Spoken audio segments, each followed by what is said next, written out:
I've never seen a single paper that shows you can't lose weight, you can't get stronger. All of it can be done, but you're paying attention to things that just do not matter. Dr. Andy Galpin. One of the most highly respected exercise physiologists in the field today. He is the director of the Center for Sports Performance. And he's a coach to many professional athletes. I'm going to talk about how do I lose weight and how do I improve my performance, mood, sleep. But if you want to live as well as possible for a long time, it comes down to a couple of things. Number one, you can't not pay attention to grip strength. And in fact, we can actually predict Alzheimer's and dementia risk via grip strength testing. And then leg strength and VO2 max, those things will outpredict how long you're going to live more than almost any metric. And I'm saying leg strength because one of the most significant issues that we face during aging, it's our falls. If you look at the risk of dying after a hip break in those that are over 60 years old, there is a 70% chance of death over the next 15 years. Wow. What is VO2 max? Your maximum ability to bring in and utilize oxygen. There was actually a study with 750,000 people and found smoking and diabetes had a 40% increased risk of dying. And VO2 max is 300%. Oh, fuck. What do I need to be doing? It comes down to a couple of things. If you can do this stuff consistently, you're going to be just fine. First of all, But why do you care? most people will go through challenges at some point in their life. This is going to give you the ability to not be in those situations anymore. Sorry, I need to collect myself a little bit here. Just a lot of part of my story that the world doesn't know.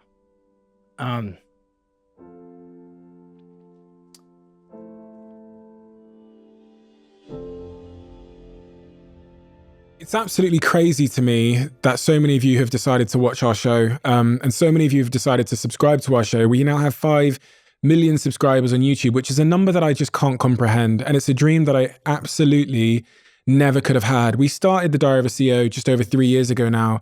And in my wildest expectations, we might have had 100,000 subscribers by now.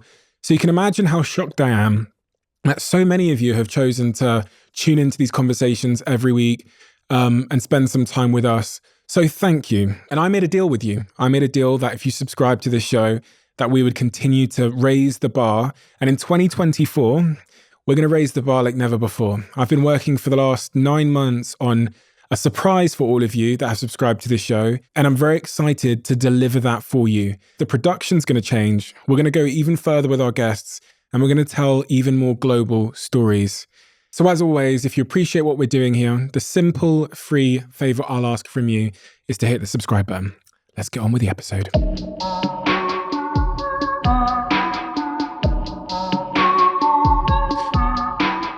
Dr. Andy Galpin.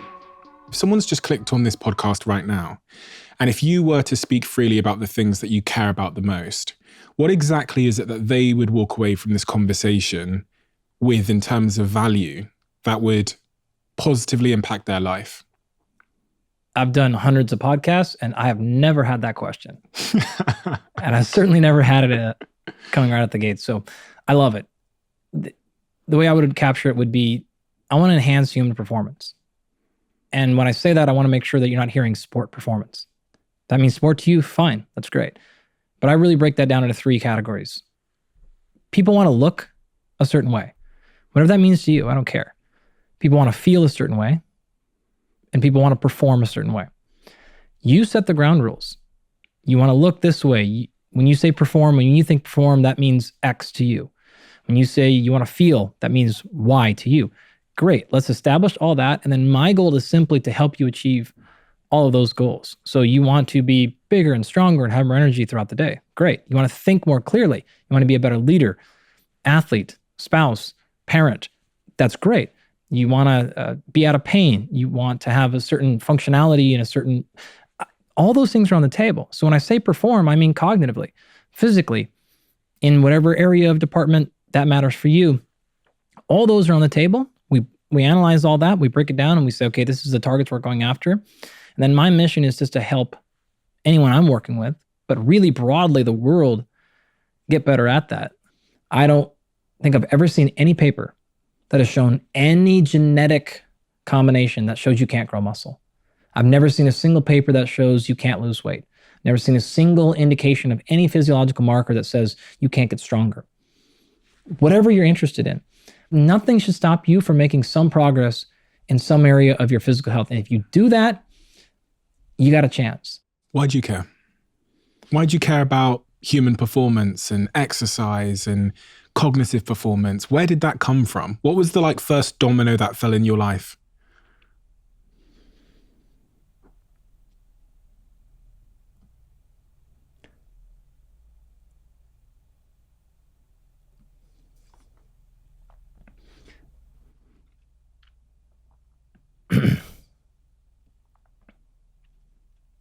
Sorry, I need to collect myself a little bit here. I've been on a lot of podcasts, and I've been in the media a lot, and there's just a lot of part of my story that the world doesn't know.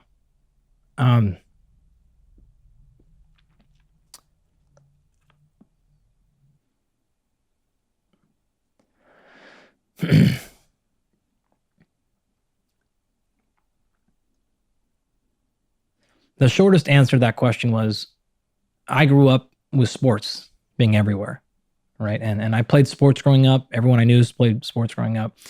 And I personally was an adequate athlete, which means I was good, but not exceptional. But I wasn't terrible either. I was told as a teenager and by the people around me, my parents and my grandparents, that you deserve nothing. Not in the negative way, but in terms of like, no one owes you anything in this world. If you want to get better at sports, you better train. You better work harder. And in the most positive, loving like way possible, right? I was very fortunate. My parents were incredibly positive and supportive, and there's no negativity there. And so it was just as simple as a matter of fact of, hey, you say you want to win, then why aren't you working harder than everybody else? Just the way that my parents raised us and the way that my grandparents and my siblings, there was just a sense of like,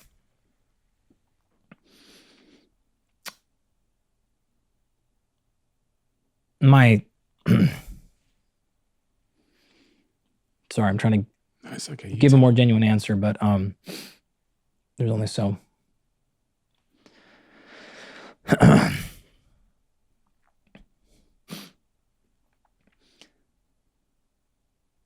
Most people will go through challenges at some point in their life, and I'm no different. I was just very fortunate to where my parents were in a position that my dad was a construction worker. My grandparents were construction workers. We grew up in the country.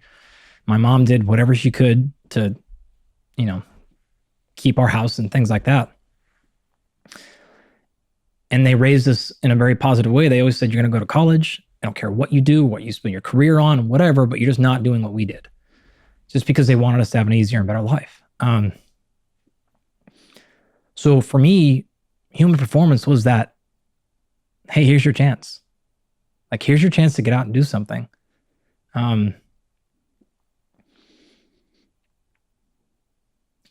This is going to give you the ability to not be in those situations anymore. And I get to do that by being around sports all the time, which is pretty great. So why I care. What is the emotion, Andy?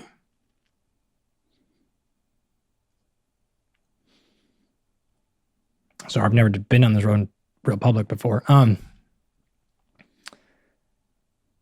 There's a lot of things that people will go through in life that are out of their control. To me, this represents stuff that will be within your control.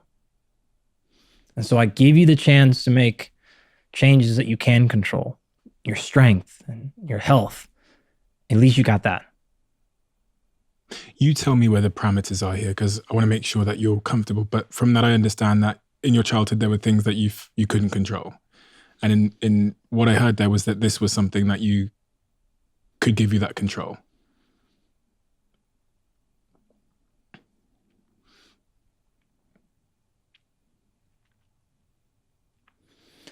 I don't want to overplay my own situation. I had a tremendous childhood. I've had a tremendous life. Again, especially never being around alcohol or violence and things like that. Like, I had a lot of great breaks and still had loving parents, support, positivity. There were a number of years, as a child that were really difficult. And just being like, man, my parents never did anything. Like, again, never violence, never alcohol, never negative, never hate. Just Okay, fine. That was really horrible. Really bad break. What are we going to do? We're going to work harder. Financially difficult. Yeah, for sure. In other ways.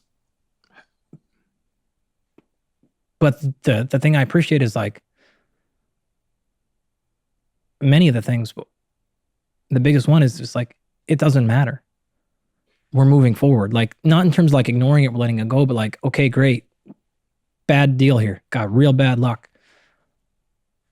But we're pressing on. We are going to overcome this stuff.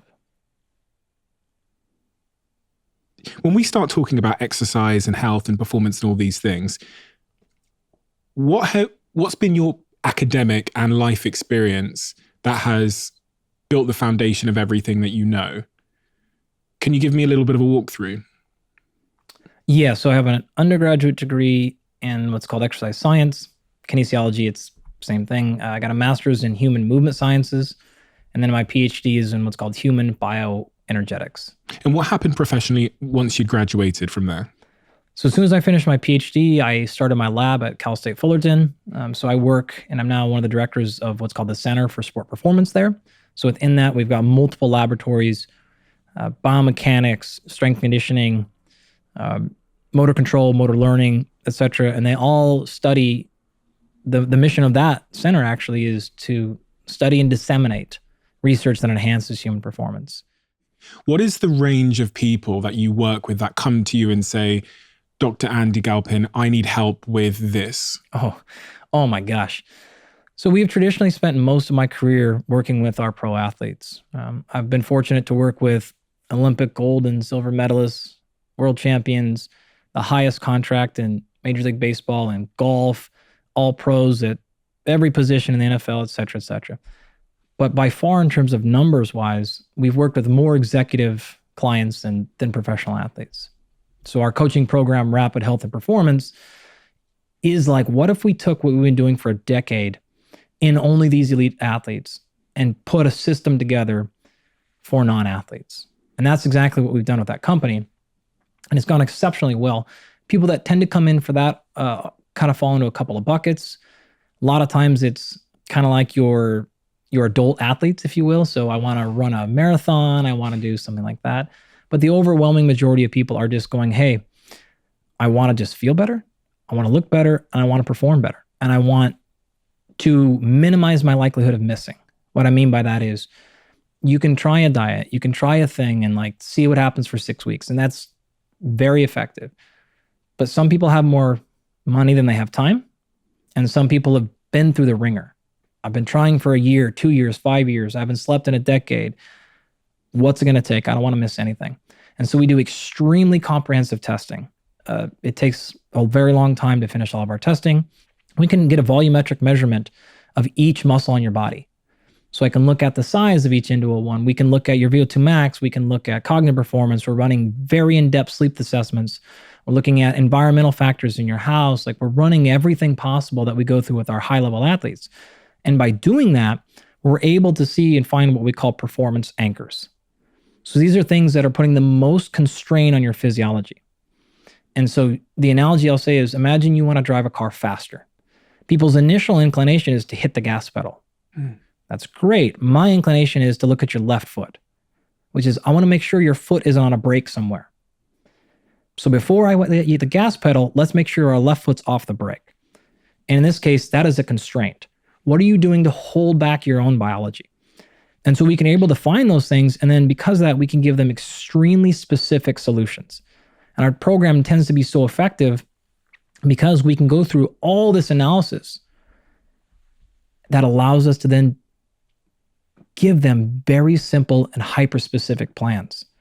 When you talk about that left foot on the brake analogy, which I thought was a really nice sort of crystallizing analogy, what are the most common things that we have our left foot on the brake with in terms of, are there fundamental things that you see most often that are kind of getting in the way of us reaching our optimal performance? Yeah. You want to think about these in a couple of buckets. We call these stressors. Yeah. So the way that your body works at all times, in fact, I think this is one of the traits that separates human physiology from any other animal. We have a better ability to adapt and respond to our environment. That's the single thing your body is trying to do at all times, right? Pushing and pulling, it's always reading and sensing, trying to get to a certain place.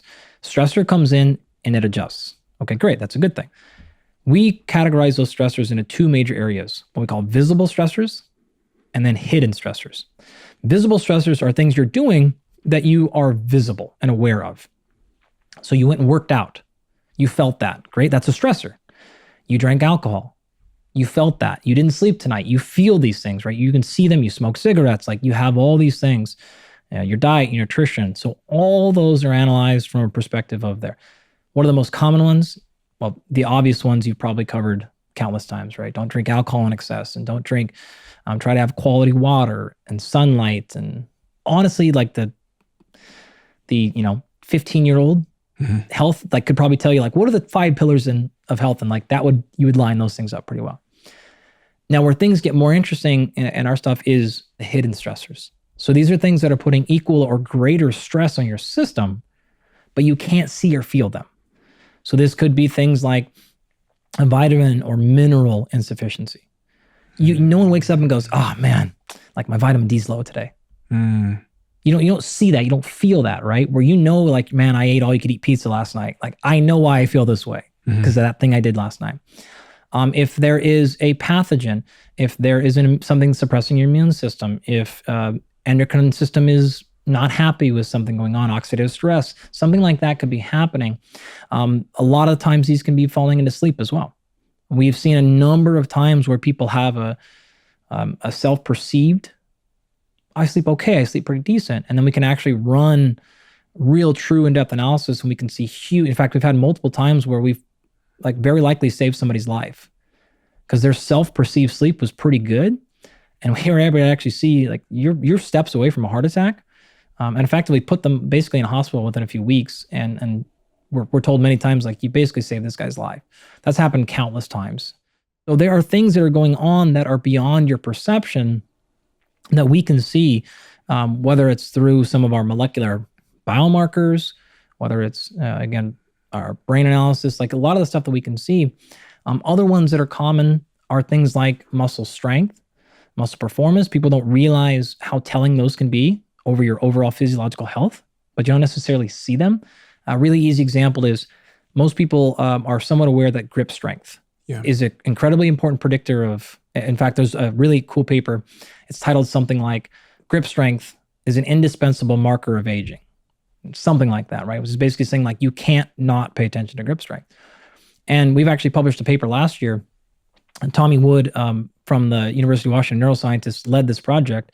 And we've got a couple of them going, but one of the things we found there is we can actually predict Alzheimer's and dementia risk via grip strength testing. And strongly, we actually have a project right now that we validated in the UK Biobank, which is 500,000 people or so. We validated it in the American equivalent, which is called NHANES. We can actually predict muscle quality from 4 blood markers. And we can also predict the risk of dementia as well from those 4 basic biomarkers. And those are also directly tied to grip strength. And so looking at things like that is saying, okay, you have some potential signs of either short-term or long-term physiological stress that's happening and you don't necessarily feel it yet because you're 35 or 45 and you don't feel super weak, but we're seeing these early signs.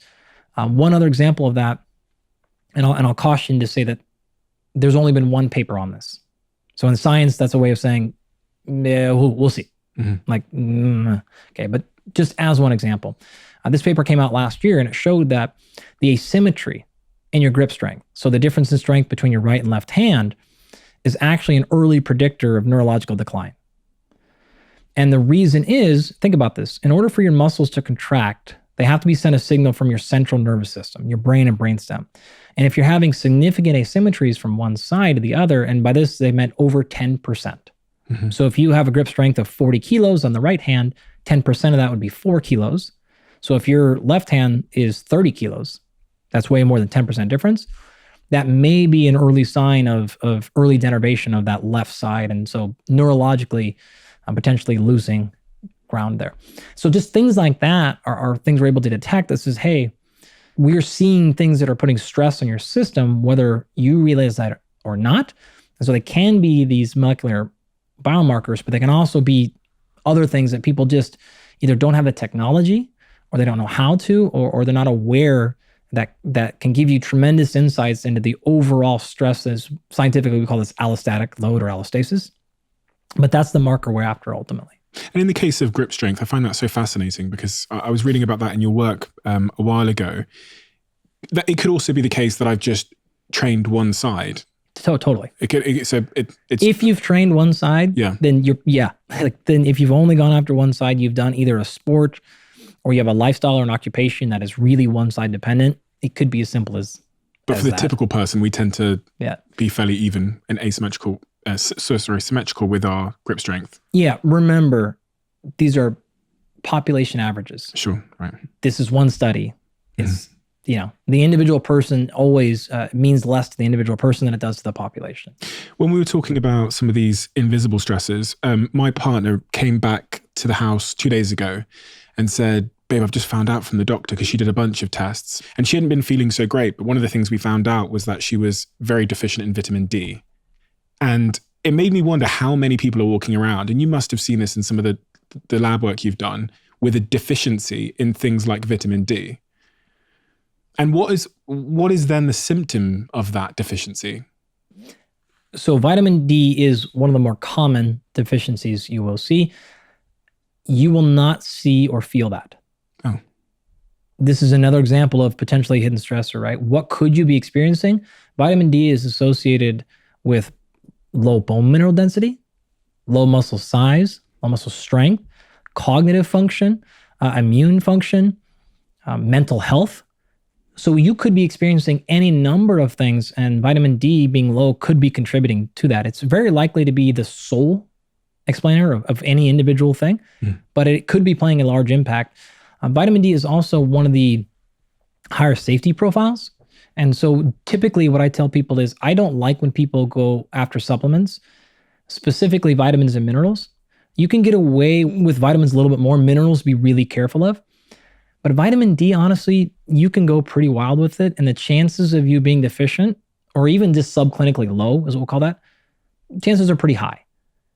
And the chances of you running into issues with the vitamin D are also very low. So it's one of those ones that match like pretty good chance to be effective, pretty low risk. I'm okay with people really pushing vitamin D. Obviously, supplements. The better answer is the sunlight. Right, yeah. But if you want to take a supplement and you don't have money for or availability to get blood testing done and you're not sure, going after a little bit of vitamin D there are worse things you could do. We'll put it that way. So I'm okay with that one. Are there other deficiencies that you're more concerned about in terms of vitamins? Yeah, you should be concerned about vitamin D being low because it is so effective in so many areas. That's generally how vitamins and minerals work. It's also very, very, very common.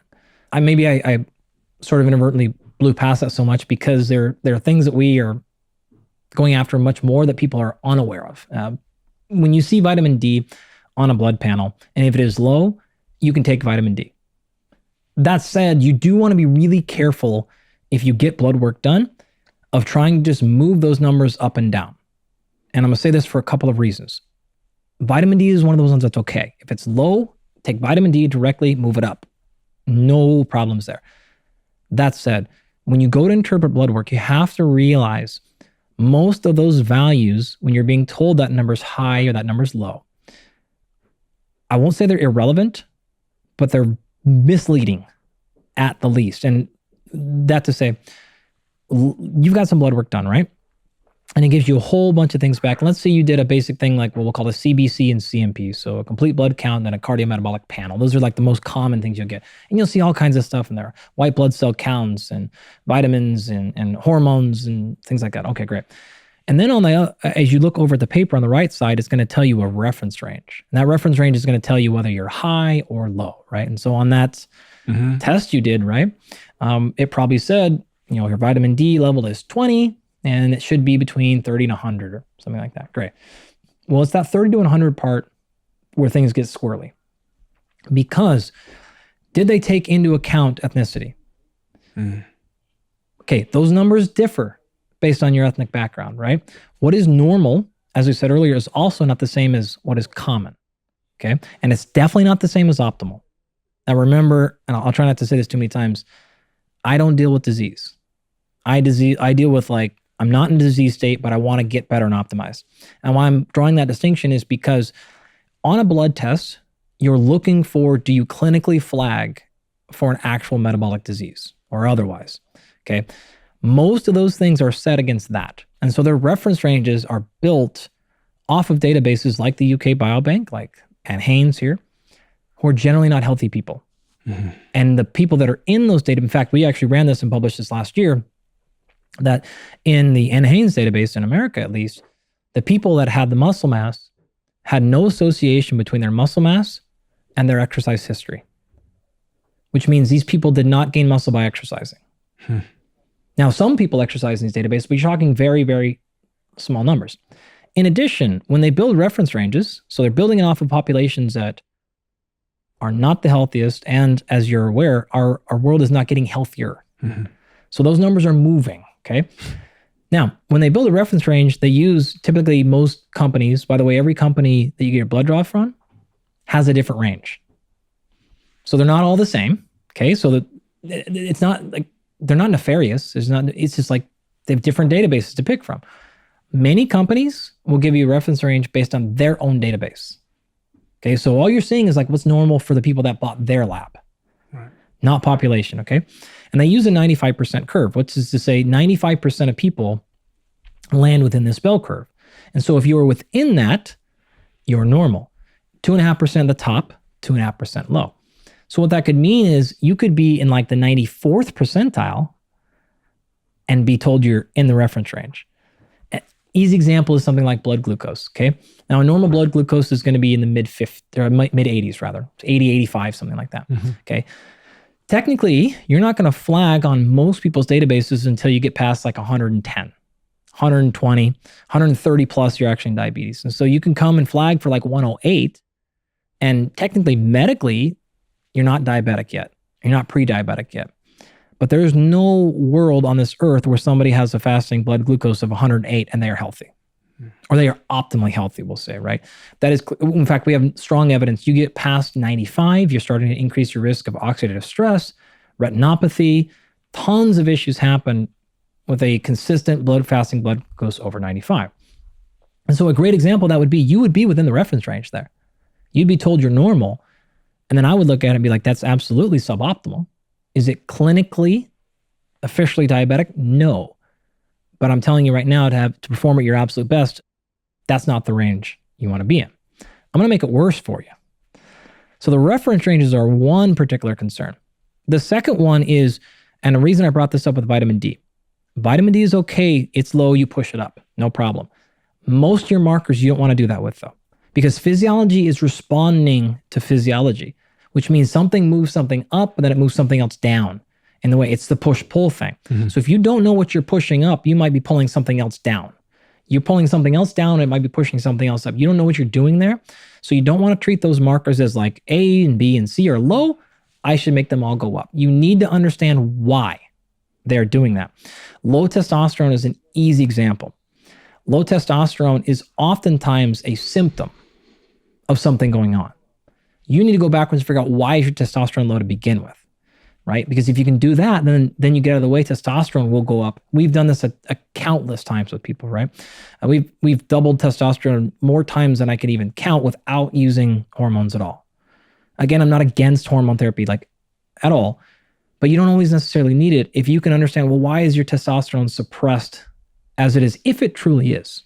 Sometimes it's not. Like, there are normal ranges for different people.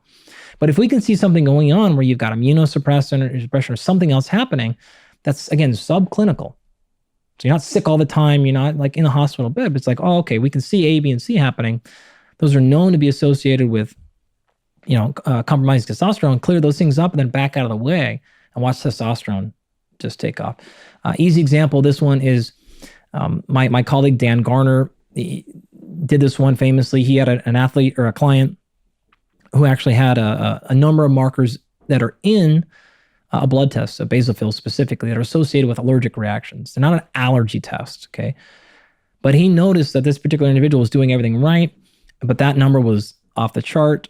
Found that actually what was happening is there was a tree in this gentleman's neighborhood that it was causing him a little bit of a response. So he had to make sure he stayed away from that tree. His basophil number went back to normal and his testosterone rocketed. Really? Yeah, absolutely. It gets more complicated, okay? So take something like albumin. Albumin's a protein. It's actually the protein in egg whites, which is great. It does a lot of things. It's a carrier protein, though. So carries red blood cells. It carries cortisol throughout your body. It's also what's called an acute phase reactant, meaning it will respond to acute changes in your body. Albumin is a really good way to measure hydration. Most people have no idea about that, right? It's because when you get dehydrated a little bit, albumin is measured based on concentration. So how much is there relative to how much blood? So if you take the total amount of blood down, then the concentration of albumin looks like it goes up, right? You see what I'm saying? So when you're dehydrated, albumin levels will go up. However, when you're inflamed, it goes the opposite direction. And so if you look on a blood test, if you're a little bit dehydrated and a little bit inflamed, what's albumin going to look like? Level. Dead in the middle. Yeah. This is exactly what happens when people do things like, I feel suboptimal, I'm terrible, or just not at my best, but my labs look okay. Nothing's off the markers that much. Like I'm not clinically deficient or excessive something. So everything can be within the reference ranges, but given the reference range problem, given the association problem, and giving other things that we realize happen as that multifaceted approach, we can absolutely see what's explaining why you're feeling what you're feeling dead in your blood panels without anything ever being off your reference range. In that particular case, if your albumin was up or down, and then you went in and did something specifically to change your albumin, you've actually now messed with the entire system when it had nothing to do with albumin. It was just the fact that you needed to drink some more water and lower overall inflammation. So I say that to caution folks of saying, like, be really careful about, especially if you're going to go to minerals and then absolutely with medications, please let a qualified physician or somebody that understands blood work at this level really make sure that they're helping you. One more time, vitamin D is a good example of something that's okay. You push that one up, no problem there. For the most part, there are times when it is, but the rest of them, folks, like, be a bit careful there. So what are if I stay away from the temptation of the industry that says like drugs and minerals and supplements are the answer to everything, and I come back down to these sort of fundamentals of health and performance, sleep is one of the fundamentals, right? Oh, it's arguably the core, yeah. So thinking about sleep then, so many of us are suffering with sleep. My sleep, for whatever reason, is really, really good in terms of duration. I don't know about quality. We can, you're making a face on me. Yeah. I don't know about quality, but the duration's great. And I speak to so many people, I think in increasing numbers that are struggling with sleep for whatever reason. Mm-hmm. If someone comes to your labs, and you realize that there's an issue with sleep, how do you realize there's an issue? And what are the first steps you take to help correct that so that they can get that foundation in place? So I want to know exactly how you're sleeping. So I know exactly why you're sleeping that way. So then we know exactly what to do about it. And this is why, frankly, our success rates are so high. Okay, what do we want to do? I want to run the most in-depth analysis of your sleep absolutely possible. So I have a company called Absolute Rest. And so what we do is we actually build full functional sleep labs in people's houses. And this is all wireless. So we can run full clinical grade, FDA approved sleep studies in your house. So you don't have to go to a hospital. You don't have to go to anywhere else, right? We're going to run that. We're going to run this all wirelessly. And we're going to run, we're looking at not only depth of sleep, the gold standard in science is called polysomnography, right? So it's the wires attached to your brain, all that stuff. I actually don't think polysomnography is the best way. There's a better way to do it called cardiopulmonary coupling, where we can actually look at your autonomic nervous system and how that's actually responding. So I prefer that method. We'll do both. We actually run full PSG and cardiopulmonary coupling as well. But we're looking at that. So we can look at, do you have bruxism? Like, are your jaw clenching at night? We're looking at, are your leg moving? We're doing that also while we're looking at position. So we're having this on your right side, on your left side, on your back. Where are you at? We can actually do a whole bunch of other fancy stuff with ocular metrics, with eye tracking, with facial scanning, and like all kinds of other stuff. But we want to most specifically look at how you're sleeping. We're looking at then why. And so in terms of why you're sleeping, that's in a bunch of different buckets. One of the buckets is environmental. And so we actually run full-time environmental scanning of your sleep environment. We actually have a little device. I take it with me like everywhere I go. So we have our athletes always checking the environment when they're in hotels and places like that. We can always run environmental scans to make sure that it's in the optimal thing. So we're looking for temperature, humidity, but carbon dioxide, dander, pollen, allergens, molds, things like that. We can all measure in real time instantaneously on that thing. So we want to make sure nothing in the environment is causing the sleep. If we can check off environment, then we're looking at behaviors. You've probably heard a lot about sleep hygiene and, don't watch exciting TV thrillers before night. Don't get on your laptop and work and answer emails and then fall asleep. Try to fall asleep 5 minutes later. That's all behavioral stuff, right? And I'm happy to talk about as many of those as possible. But that's the stuff people have kind of shared with the world a lot, right? But and then those are very true and very real. Outside of behavioral, then we're looking at physiological. So what are your actual melatonin concentrations? How much serotonin are you making? Dopamine? Are there? What is it in your blood biochemistry? Precursors. What is actually happening? So we're taking salivary markers and blood markers to see what is going on in your physiology that is potentially causing, or as a result, iron concentrations, B vitamins, like a ton of stuff that are needed for proper sleep physiology. We're measuring all of that. We also are measuring psychology. So we have a very in-depth way to evaluate psychology of sleep. So previous trauma and PTSD and associations. Funny enough, there is a ton of actual sleep disorders caused by people's psychological state of their sleep. Meaning we have had a lot of success, fixing sleep problems because people just have such a negative association with their sleep because they've slept so poorly for so many years that they actually start getting anxiety when it starts getting late at night because they just know they're not going to sleep well. And so now actually the problem is gone, but they have such a problem. They get into, this is a common one of I get so tired, I fall asleep on the couch and then I get in bed, I lay there for hours. Or the classic one we get here is I fall asleep immediately, but then 2 to 3 hours in the night I wake up and then I'm shot awake. Okay, great. Those are all pretty clear solution or causes a lot of the time. So they have very clear solutions that are not very often supplements. What do you do in those cases? Because a lot of people that have messaged me speak to exactly what you've described there. Yeah. So we would go back and actually figure out, again, is this behavioral? So are you doing no offense, the idiot-proof stuff? Mm-hmm. Are you drinking? Are you doing all those things? So a lot of times it is simple as that. A lot of the times you don't need to spend $1 on any assessment. It is really, truly do the stuff people have told you 100 times to stop doing. I mean, on the psychological point. Yeah. If it's just an anxiety reaction. Well, I started there for a reason because that can be causing it. Okay. So it is an actual sleep problem you're having because of your behaviors. Right. Okay. Now, let's say it's not all those things. Remember earlier when I said your body's superpower is adapting and responding, right? That's exactly what's happening. If you get into bed and you learn a pattern of continuing to lay there and stay awake or wake up at certain hours, that pattern will be recognized and that pattern will be repeated. You have to break that pattern. So how do you do it? This is not very common, but I'll give you an extreme example, okay? There's a thing called sleep restriction training, okay? It's very effective, but it is brutal. We don't go to it often, one more time, but we have gone to it. I have used it. It can be successful. This is the same for people who wake up after a few hours or struggle to fall asleep. So what you do is, let's say you want to get up at, we'll make the math easy here, 5 o'clock in the morning. Okay, great. And you typically get in bed at 10 and you lay there and you're kind of up all night and you have all these sleep issues. All right. And then you wake up at 5, you're exhausted. So then you have to have caffeine all day and then you're up from your caffeine. So then you have to have melatonin, right? I can't tell you how many times we've looked at people's next morning melatonin concentrations and seen them 20, 30, or 40 times higher than the upper limit on the reference range value. So then what happens when you're walking around with extreme amounts of melatonin the next day? You're sedated. Great. So how do you break this cycle?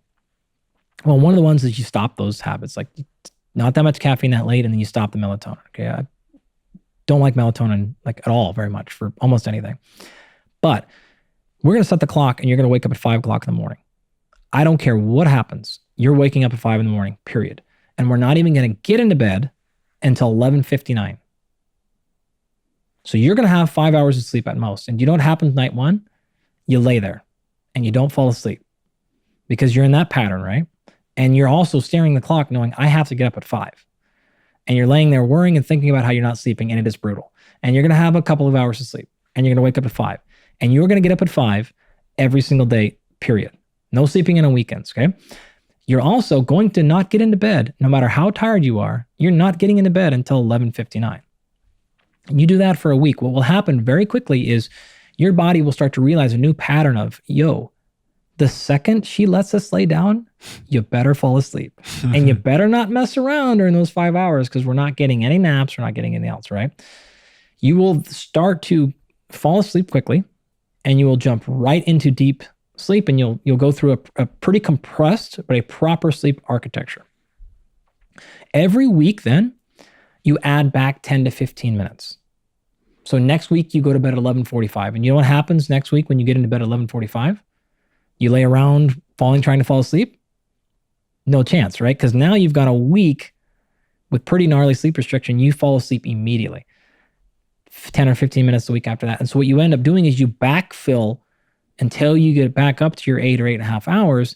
But the pattern you're learning the entire time is when I go to sleep, I fall asleep, and I do not wake up until that next time. So you stop the overnight wakings, you stop the struggling to fall asleep. It takes a couple of months, clearly, and it is brutal, but it is very, very effective. How effective from your research? We've never had a problem with somebody it not working. Really? Putting it that way. Now, again, we don't use it very often. Yeah. You don't need to. Yeah. You can do a subtler version of those things. So I want to acknowledge that as an extreme sort of thing. And I don't recommend doing it, especially if you have legitimate health concerns, like you want to have an MD or walk through that, something like that on you. You can do it on a more condensed scale though. If you're laying there struggling to fall asleep, almost every sleep scientist is going to tell you get out of bed. Because you don't want to set that pattern of like every night I toss and turn for an hour and a half. That's a problem, right? And so you want to break out of that pattern one way or the other to not just set up that routine. And the same thing would be, this is why it's important to not do things first thing in the morning that are deleterious to sleep. So rolling over, waking up, and immediately turning the TV on or immediately looking at social media, because your body will anticipate that response. It will then start a cascade prior to that kicks you up and starts waking you up earlier and earlier every morning because it knows that stimulation is coming at 6 a.m. And so instead of you waking up at 6 a.m. with your alarm and then checking your phone, your body starts to wake you up at 5:45, 5:30, 5:15, because it just knows that thing is coming at 6. And so making sure that your morning is not jump-started in that direction, that it really does wake up appropriately, is really important to those that like wake up super early and they just can't get back to sleep. There's obviously a well-known, probably might be a myth, I don't know, that says we should sleep for 8 hours a night. Well, anytime you throw out numbers like that, again, you're talking on average for most people most of the time.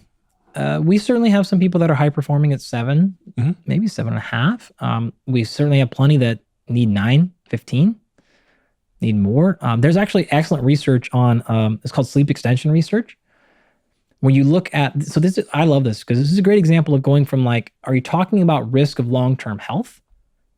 Or are you talking about maximizing performance? Okay.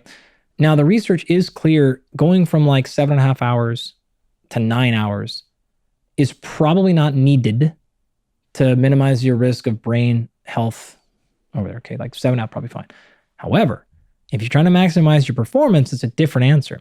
The sleep extension research will show you that the most classic one, Sherry Ma's work out of Stanford many years ago now, but she took the Stanford basketball team and she had them sleep an additional 2 hours a night in season. Right? They asked them to sleep for 10 hours a night. The end result was, I think, like 1.8 hours of additional sleep per night for 5 to 8 weeks in season. Okay. Now, there's no control group. There's lots of potential criticisms. I'll acknowledge all that, but it doesn't matter because what we're getting at here, you'll see the bigger point. And so she did this in high-level athletes in season, right? These also were not chronically sleep deprived. So they didn't go through like 3 hours of sleep and like that. They were sleeping 7 hours or whatever, and said go from 8 hours, go from 8 to 10 on average. Those numbers differed for every person, but that's what she did. And what she saw was a 9% improvement in free throw percentage enormous, right? Wow. About a 9% improvement in 3-point shooting percentage, improvements in reaction time, reduced sleepiness, improved mood, and a handful of other markers improved in season in Division I basketball players. Now, probably would have gotten better in season anyways, right? Like that tends to happen. Again, no control group. So I don't want to oversell it.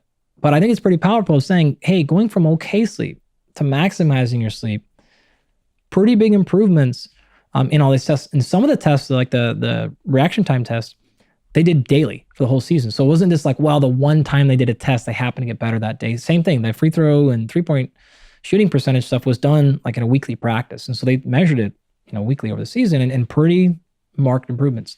That's been repeated in tennis, swimming, cycling. It's been done in as little as 45 minutes of extra sleep per night for 3 days. And we're seeing improvements, reductions in cortisol by 20%, has been shown in rugby players. Reductions in body fat, improvements in VO2 max.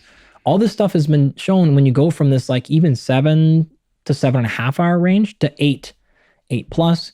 There's actually evidence of 30 additional minutes per night reduces the likelihood of getting a cold by 4 times. So good to great, it's not the same thing. Now, I run many companies in a lab. I have 2 small children. Like I know some of you out there are going like, oh my God, Yeah. if I could only sleep for 10 hours, like trust me, like my wife will murder me just hearing that.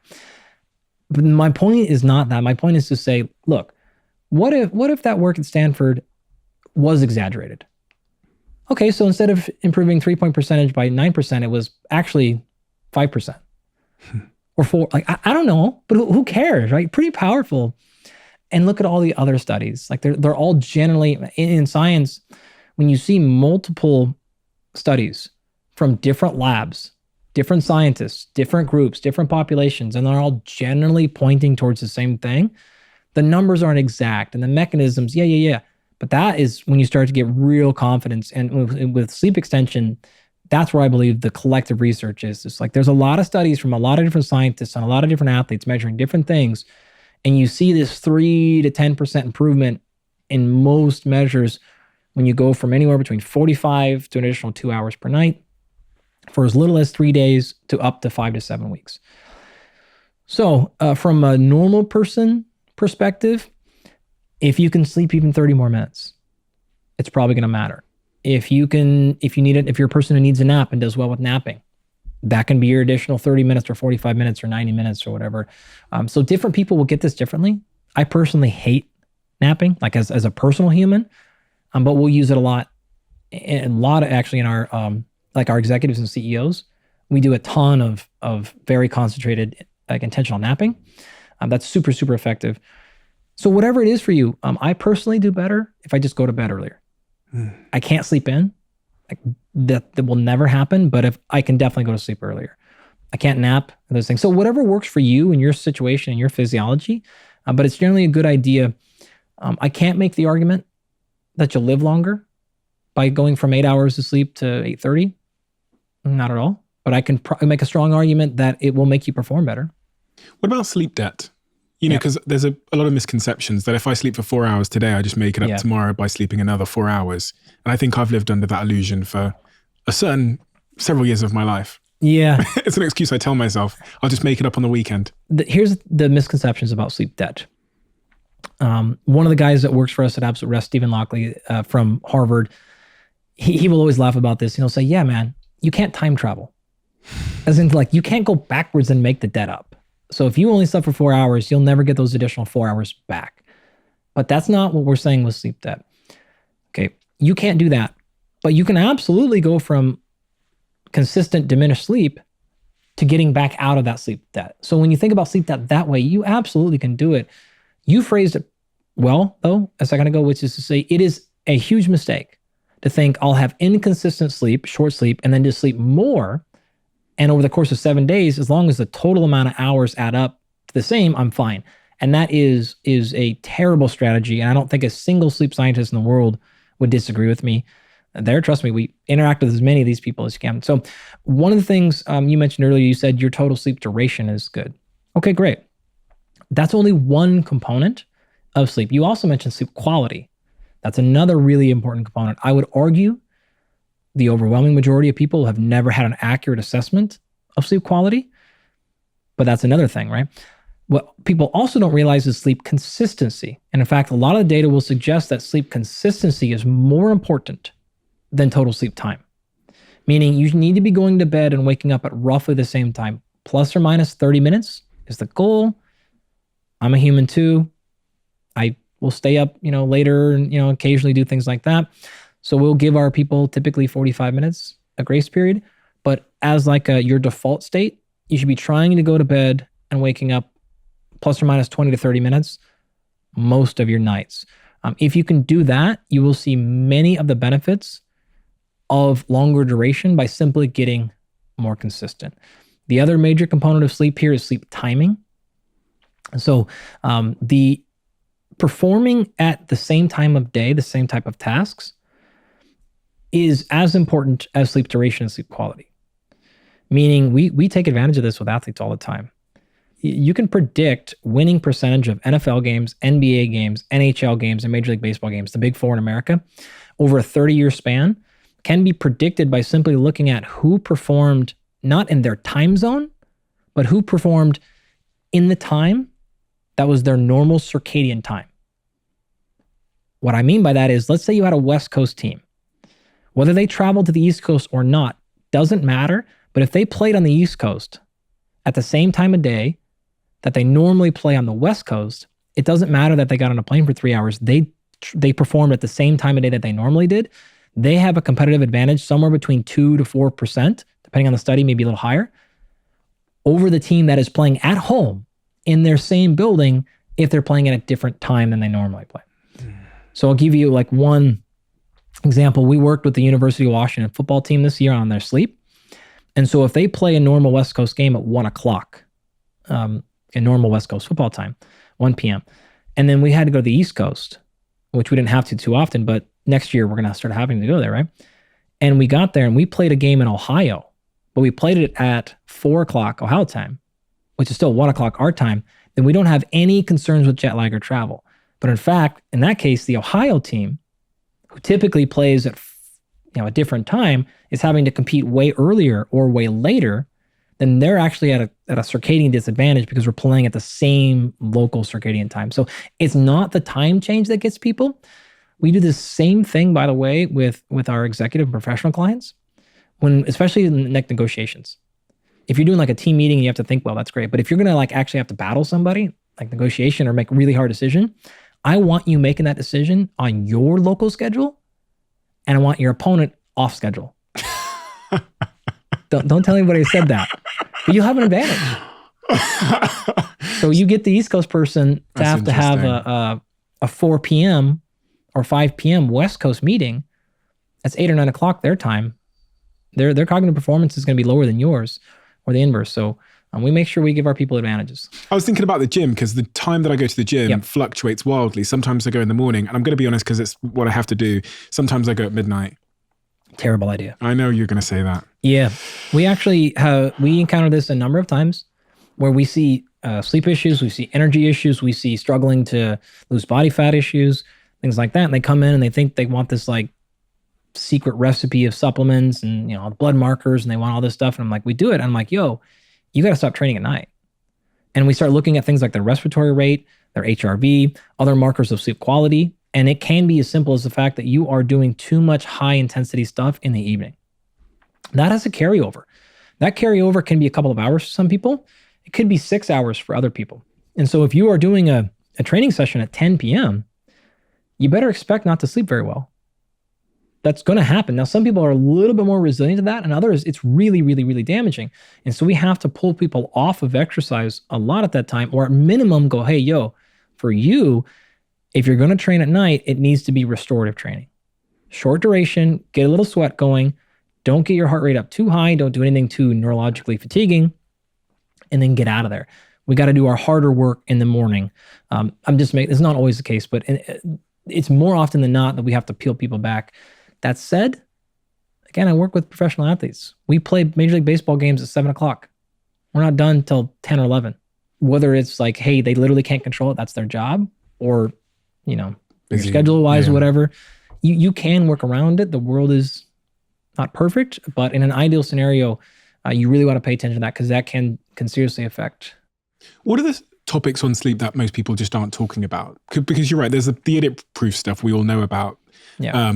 But from your research, you must have discovered another set of issues that just don't get the same level of spotlight and attention. Yeah. I mean, I could go on about this stuff for a long time. We've mentioned the environmental piece of it, really important. We actually have a literature review in review right now that should be published fairly soon, entirely on environmental factors.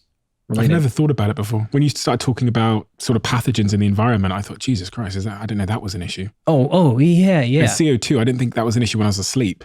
Oh, absolutely. So think about it this way. When you take a breath in, you breathe in oxygen. When you take an exhale and you breathe out, you're breathing out CO2. So the difference is O2 and CO2 is the carbon molecule. Now, your tissue is breaking down carbon for all of metabolism. In fact, the way that you produce all of your energy doesn't matter if you're using carbohydrates or fat. Remember, fat is just a big long chain of carbon. That's what fat molecules are. Carbohydrates are a carbon that has a water on it. It is a carbon that has been hydrated. So the chemical equation for like glucose, blood sugar, is C6H12O6, which means 6 carbons and 6 H2O. That's all carbohydrates are, right? They're big chains of carbon. So whether you're using carbohydrates or fat, it doesn't matter. The end product of metabolism is going to be 3 things: water, ATP, which is the central energy currency, and carbon dioxide. Great. So it doesn't matter what you're using for fuel. It doesn't matter what you're using the fuel for. Exercise, digestion, building your immune system, thinking. It doesn't matter. Remember, your brain is a massive suck of energy, right?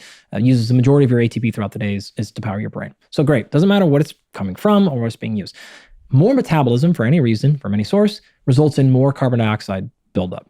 You take the carbon dioxide out of your organs and tissue and you put it in your blood. Your body is paying attention to carbon dioxide deeply, right? That's one of the primary ways in which you regulate your pH. Your body will regulate pH almost over almost anything else that it has. Blood sugar, pH, blood pressure, things like that are like the tight things that it doesn't want to mess with. pH is arguably the number one thing. And the reason is if you get too alkaline or too acidic, enzymes don't work.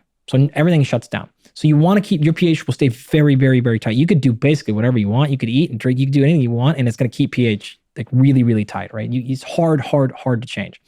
So it's watching that CO2. You take a breath in of O2, you're pretty much using that to run and regulate cellular metabolism. You're managing O2 by altering respiration. And so if you were to hold your breath right now, and you were to 10 seconds, 15 seconds, 20 seconds would go on right now. You could actually do this at home. I would encourage you to hit pause and do this if you can, not while driving. If you don't breathe, what's going to happen is you're going to not breathe in oxygen. Okay, fine. But really, you're going to start building up CO2. Because the way that you do is you build it up in the blood, you get it to the pulmonary system, and then you exhale and you get rid of it. So your breathing, your respiration rate is entirely determined by how much O2 or how much CO2 you want in your system. That's what regulates respiration.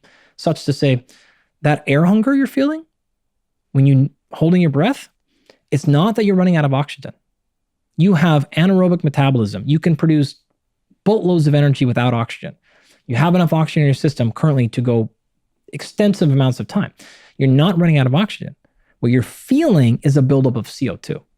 It's the CO2 that drives your respiration. So when you then breathe out, you've exhaled, and then you're probably going to go and breathe pretty hard for a few times because what you're saying is there was too much CO2 buildup. I need to dump it so I can lower that level. Okay.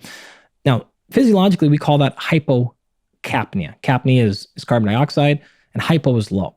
If you breathe a bunch, hyperventilate, you're getting CO2 concentrations very, very, very low.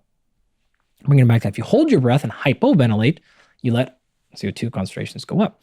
CO2 concentrations have a bidirectional relationship between psychology and physiology. Okay. So if CO2 rises, not only do you feel a physical sensation in your chest, you feel a physical panic, but you'll feel a psychological change, right? It is telling you need to move into what's called sympathetic drive. This is your fight, flight, or freeze. right? And this is great. If you think about this from a normal exercise perspective, we'll get to a more interesting one here in a second.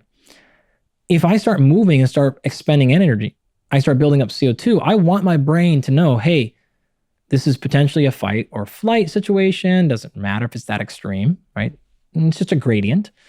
Be more focused, be more alert, be more aroused, be more intent. Your vision literally narrows, right? Be more focused. I'm on task. I'm like right now, I guarantee you our respiratory rates are higher than they need to be. Our HRV is a little bit lower, right? HRV is heart rate variability. That's a measure of where I'm at in the sympathetic, parasympathetic drive, right? I'm more focused. Our vision's very narrow right now. I got 4 feet to look at, right? And I'm attuned. I'm paying attention. Like all of our senses are really heightened right now. When we're done, we're probably going to go the exact opposite direction. Right? Our vision's going to open back up. I'm not going to be paying things, and et cetera. I'm going to go into parasympathetic. Parasympathetic is rest, digest. It is chill. It is zen. It is depressed. It's lethargic. It's all these things, right? So parasympathetic, sympathetic is not good or bad. You as a normal human want high resilience on both sides. When you go to bed tonight, I want you to feel lethargic. I want you to feel no motivation. I want you to feel zen. Great. I want digestion and things like that. Right now, I don't want you to feel super zen. Like I want you to be a little bit like, maybe same way, right? A little bit alert, speaking a little faster than you'd like to be, but really focused, driven, and motivated. That's great. I don't want you feeling that though before going to sleep. I don't want you feeling lethargic when it's time to wake up. I don't want you feeling lethargic when we got to go to the gym. So it's about just making sure we're on when we want to be on and not when we want to be on. So your CO2 is going to tell you that. So a physical stressor, like the exercise, elevates CO2, tells the brain, sympathetic drive. A psychological stressor does the exact same thing. So we could be not doing anything. We're experiencing that right now. We're not moving at all for the most part, but I guarantee you our cortisol levels are higher, our glucose is being dumped into the blood, elevated. I guarantee you our strength right now is higher. Our speed, our power, our muscular endurance is higher right now than in the exact same situation if we were watching TV. Okay, it's like we are primed and ready to go. Our nervous system is actually literally primed. You set out neurotransmitters into the system already that are there ready to activate so it's faster, okay? So that's awesome. That's telling us to go the direction we want to be in. Now, if CO2 goes the opposite direction, we have the opposite feeling, okay? So we get super zen, super chin. So what you want to be doing is breathing at a rate to where your supply meets your demand. If my supply is up a little bit and I have a little more demand, then I'm going to breathe a little bit more. Normal respiration rate at night should be something like 11, 10 breaths per minute, okay? Mm-hmm. If you're looking at your overnight sleep tracker and you're seeing you're breathing 16, 17, 18 breaths per minute, a couple of things are probably happening. Number one, you may have some form of sleep apnea. You can't get enough oxygen, so you're ventilating more than you need to be. Number two, you could be in sympathetic drive more than you need to be, okay?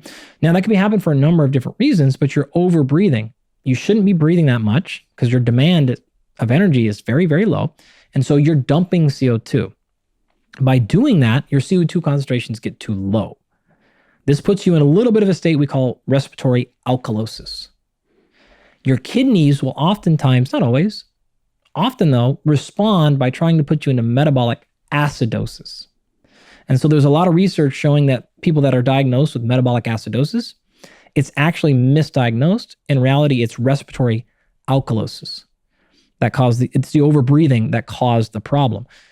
The metabolic acidosis, you'll start changing how much bicarbonate you recycle, electrolytes. We see hydration issues with this constantly. So if you're an overbreather, like you're going to have all kinds of hydration problems. All that's going on over there.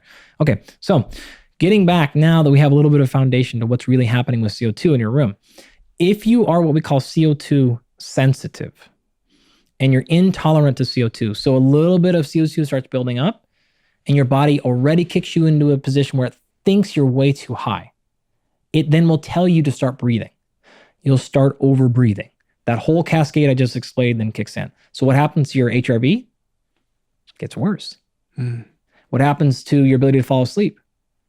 Gets worse. Oh, I wake up and then I can't get back to sleep. You look at your respiratory rate, you check your CO2 tolerance, you're going to know exactly why, right? Now, I'm about to finish the circle. If it's not those things, and you simply are sitting there, let's imagine you and your partner are in your room. Do you guys have any other living things in your room that sleep with you? My dog. Your dog. Yeah. What size of dog? Not big. Not big. A foot and a half. Okay. Now, without getting too personal here, what does your room look like when you guys are asleep? How big is the room roughly? It's about the same size of the space we're in now. Okay, fantastic. And is your door shut? Is it closed? Always closed. Always closed. Yeah. Perfect. You couldn't be teeing me up better here. So Uh-oh. you're at night laying there breathing in and you're breathing out and you're breathing out CO2 and your lovely little bulldog is breathing out CO2 and your partner's breathing out CO2. So what's happening to the CO2 concentration in that room as that door is closed? It's rising. Right. It's going up. Generally not an issue, not a huge deal. But what of you is maybe a little bit CO2 sensitive? The amount of CO2 in your room is rising. You're rebreathing that CO2 right back in. CO2 is then getting too high. That's going to cause your entire system, like we said earlier, when CO2 levels increase, this kicks off sympathetic drive, puts you into fight or flight. Now all of a sudden HRV goes down a little bit. Resting heart rate goes up a little bit. Arousal goes up a little bit. Your body temperature changes. You're not getting into the same sleep stages, and we're having either a struggle falling asleep, staying asleep, etc. In addition to that, there's a handful of studies now. We need way more research here. But there's a handful of studies that have taken people at what's called 900 parts per million. So that's the CO2 concentration. That's the level, right? Below 900 parts per million, we have no issue. And so normally, like I'll check my house. If our doors are closed and stuff all day, I myself, to shepherd mix, rescues, wife, 2 kids. Ours will easily get up to 1,800 parts per million. Now, the research on this stuff has done experiments where they take people up to like 3,000. Okay, so can I make a strong claim that if you're at 1,100 parts per million, it's really going to screw up your sleep? Well, I don't think so. But now we're playing a game of like the studies have gone to the extreme. And what they will see is a huge reduction of sleep quality, both subjective and objective. So actually measured on like a PSG system or similar, as well as subjects saying like, I did not sleep well last night.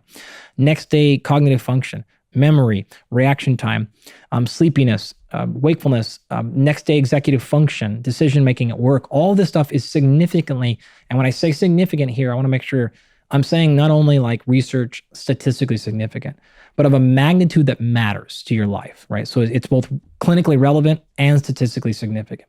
So we're seeing real reductions in sleep quality. In fact, there's a thing called something to do with like a building sickness, where people like they have headaches and they feel like brain fog and all that stuff because they're in large like apartment buildings and the quality of the air gets so low. And by that, I specifically am referring to CO2, that they feel these issues. And once they get CO2 out of the room, then this building sickness thing goes away.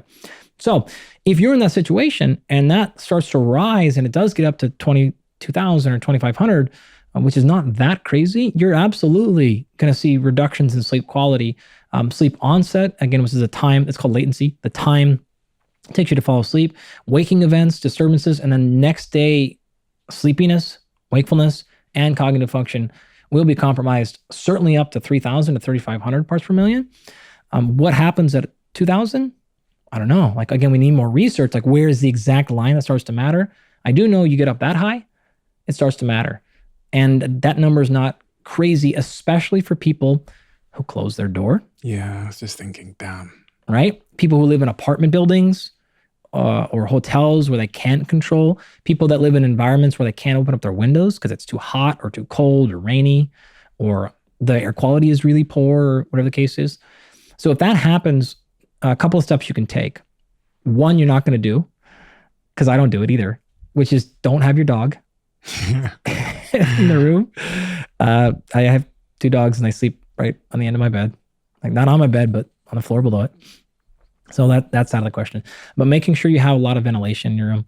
If you can and you want to use a fan in your room, that's fine. Don't make it too loud. If you want to download, there's all kinds of apps you can download on your phone that allow you to measure the decimals of noise. Keep it under 35. 35 decimals. Same thing, by the way, if you're using like a white noise machine. White noises will actually compromise sleep quality. They'll make it worse if they're too loud. The other thing to do is if you can get away with having your doors and windows open during times of the day where you can at least let that clear out a little bit. And then if you can shut them, even if you can open up for half an hour or something like that, all those steps will help manage CO2. That's just CO2. We haven't even gotten into the other stuff in your environment. So is there any other big ticket sleep items that are unobvious? Because CO2 for me, that's a revelation for me. Yeah. Sticking with the environmental theme, there are some things you can do for travel that are not super well understood. One of them is, we've talked a lot about patterning. If you can pattern your sleep environment at home with your sleep environment on the road, you're going to have much more success. Many people are aware of the first night phenomenon, which is the first night you get into a new place, you tend to struggle with sleep. So the first night in a hotel or another place, doesn't matter how comfortable it is. Because the body's on edge. Bingo. Right. So how do you take that away? Well, make the body think it's at home. So how can you do that? The sound, the smell, the temperature, all these sensors are going into your brain. If you artificially design your sleeping environment in your house in a way that can be transported with you, then you can cut that problem down in large part. So if there's a particular scent, I don't mean like have a plug-in that there, but some like lavender is very common. Lavender is highly associated with sleep quality. So a lot of people will do like a little bit of a lavender spray on the bottom of their bed or in the corner of their room, or just something very, very subtle that you're not paying attention to. There are companies that make little lavender sprays, right? And so then you have that lavender scent at your house, again, something that you would barely even be conscious of when you walk in. Then you take that scent on the road with you. When you get in your hotel room, you can spray it around a little bit, and now your body will go, oh, okay, we're at home. Not going to fix it entirely, but these things you can start stacking little behaviors like that, trying to stay in the same rhythm. Do the same thing the 90 minutes before sleep that you did at home when you're on the road. So don't all of a sudden, like switch out and shower at a different time or eat at a different time. Like try to be as consistent with your sleep routine as possible.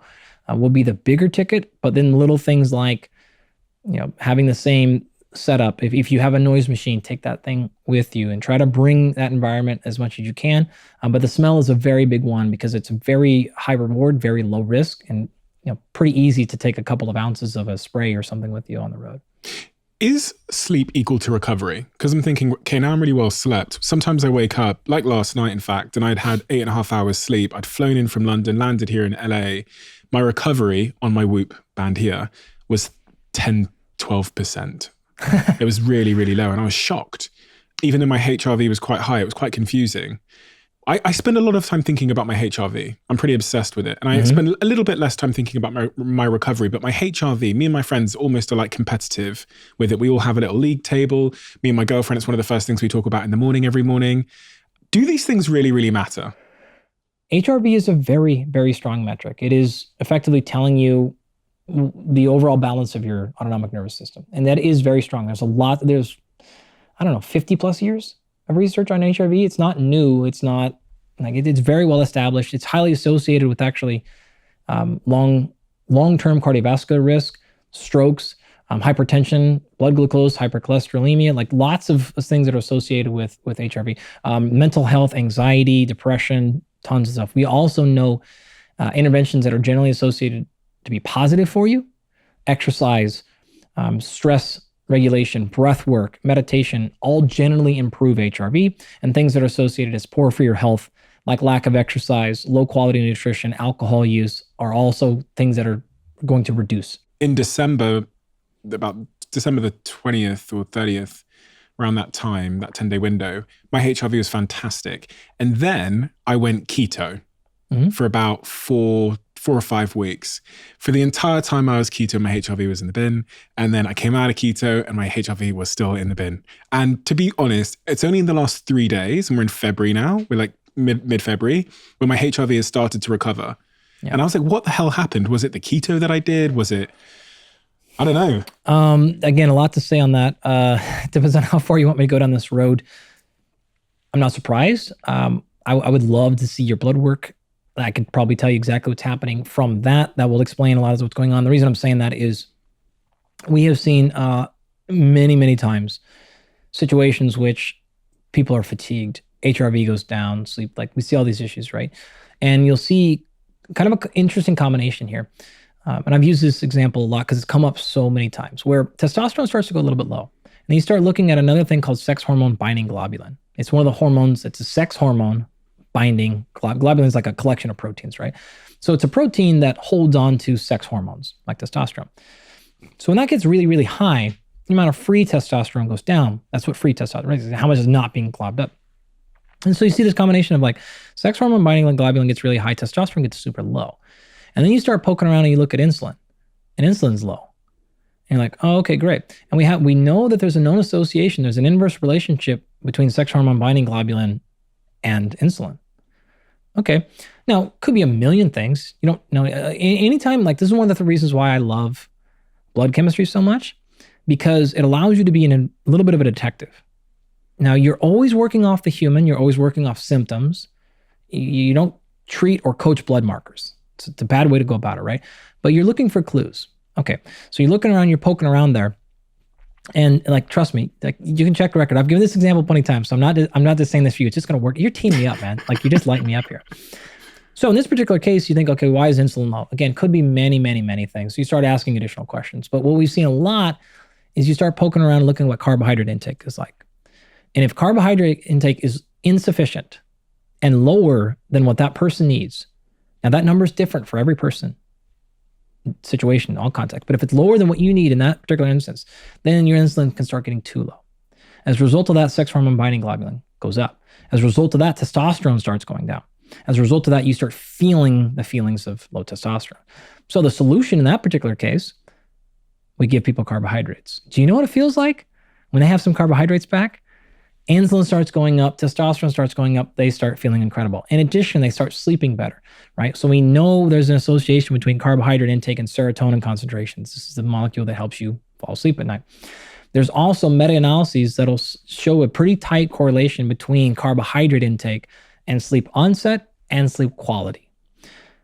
That is not at all to say you can't be ketone and sleep great. That is not at all to say you can't be in ketosis and have high testosterone. Absolutely possible. I'm not against it. We just see that one often enough to where this is a good example of it just didn't work for you in that situation. Mm-hmm. Doesn't mean it doesn't work for anybody else or any other situation. Plenty of times to go after it. We actually just put one of our clients in our coaching program on a ketogenic diet for like a very specific brain health reason, actually, brain cancer. But nonetheless, the other times it's sort of like, okay, great. This is not working for you right now. Why isn't? How are you feeling? Not feeling there? How is your HRV? How is your sleep? How's your respiratory rate? How's your performance? How's your training? Like, I want to know all these things. How's your nutrition? In these particular cases, it's like, all right, sometimes as subtle as an additional 50 grams of carbohydrate at night. Wham. Feel amazing. Sleep goes up. Testosterone goes way up. Body composition doesn't change at all, right? You're not going to gain any additional fat as long as you reduce the calories elsewhere, right?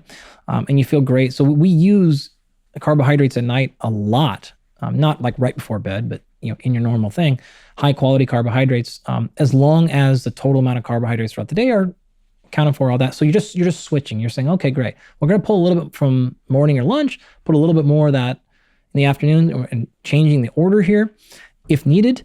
And in that particular case, that's why I would love to have seen your blood work there. I don't know that was happening, but that brought me up because we've seen that one so many times now where we're like, all right, just step back and watch it. Without knowing having this sort of blood markers from me or having any tests done on me or anyone that's listening now, what are the first things you would look at? If I'm trying to whoop my friend's ass at HRV in our little HRV league table, what are the fundamentals of HRV? Are you sure you want me to tell? You want me to just tell you afterwards? Yeah, no, because I can cut this out and no one needs to hear it. So I can know. Because this is a big thing. It's like a big thing in my family now. There's like a family league table. And then there's like my best friend's league table. Then me and my girlfriend. So I'm I'm losing right now because this bloody keto thing that I did. Oh. It really, honestly, my honest answer, I hate to do this, but it does come back to what is your biggest anchor? So we're going to figure out, because this is going to be different for everybody. Let's assume you've eliminated all the, what we call 8-8 practices. All that stuff is gone. Okay, now we start getting to kind of level 2, like level B level things, all right? I would want to see what that respiratory rate looks like. I would want to see what's the sleep data actually look like. That's your starting place, no question. You want to think about it this way. Okay, maybe I'll back up. A little bit easier. When I go solve this problem, I'm using what's called first principles. Okay, so I'm going to the very, very fundamental things, saying what's causing stress and then what's causing stress relief. Two sides of that equation. And I want to see what's going on. Where's the problem? Too much in or not handling enough of what we currently have? Immediate thoughts is one of the 2 areas. So coming in, Is there any changes we can make in your total stress that is a non-specific stressor, right? So things that are not helping you achieve an adaptation, that are not business, can we solve those things, right? Relationship wise, like, great. Something in the environment, like, is there some other non-specific? Are there any hidden stressors? If I can remove these hidden stressors, all of a sudden the stress bucket just got lowered. Now, all of a sudden you're automatically having your HRV. And so I'm going hunting, right? I'll take you through the full battery kit and caboodle, and I will find, like, what are the non-specific stressors that are in there, and we're dialing those things up, okay? Let's assume you either can't do all that stuff or you've done all that. Now, how do we modify how we handle the stress? The stress resilience is the piece. Okay, great. What are we doing for stress management? How much time are you spending decompressing? I mean, physically and physiologically. Okay. One of the things I love is we are in a state right now, for better or for worse, I'll just assume better, where we have way more arousal in our daily lives than we've probably had in human history in the past.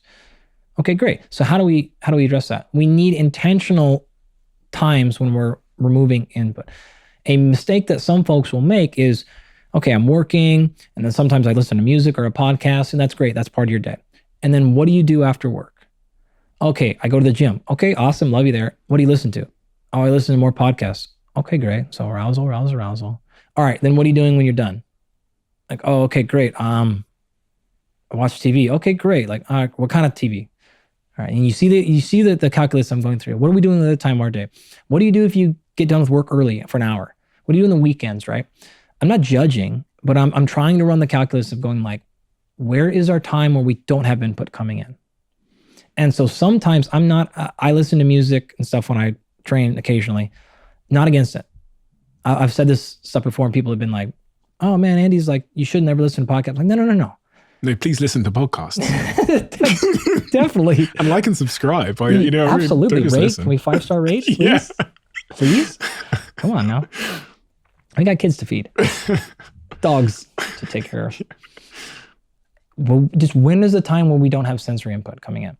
So one of the things that we'll do often is saying, okay, great. Can we do 1 to 3 10-minute walks with no input? Nothing in your ears. If you want to make it a 45-minute walk, great. If you want to do one, I don't really care what it is, but we need some time where you can, I like 3 a day because I want to start your day like that. Mm-hmm. Decompress, get focused. You're going to notice, I'm sure your brain works similar to mine, where, like, if you go 20 seconds, it's like all of a sudden, and you're getting back and you're going to fire off 50 emails and texts, and like you're on, right? Which is great, but you need that time. I like doing it at lunch. Same thing. You've been on. Give yourself 10 minutes. If you want to do actual breath work, if you want to do actual just closed eyes, if you want to do meditation, I prefer to just like walk outside personally, whatever it is, but you need some time where we just stop the world. It's like torture for me. It's horrible, right?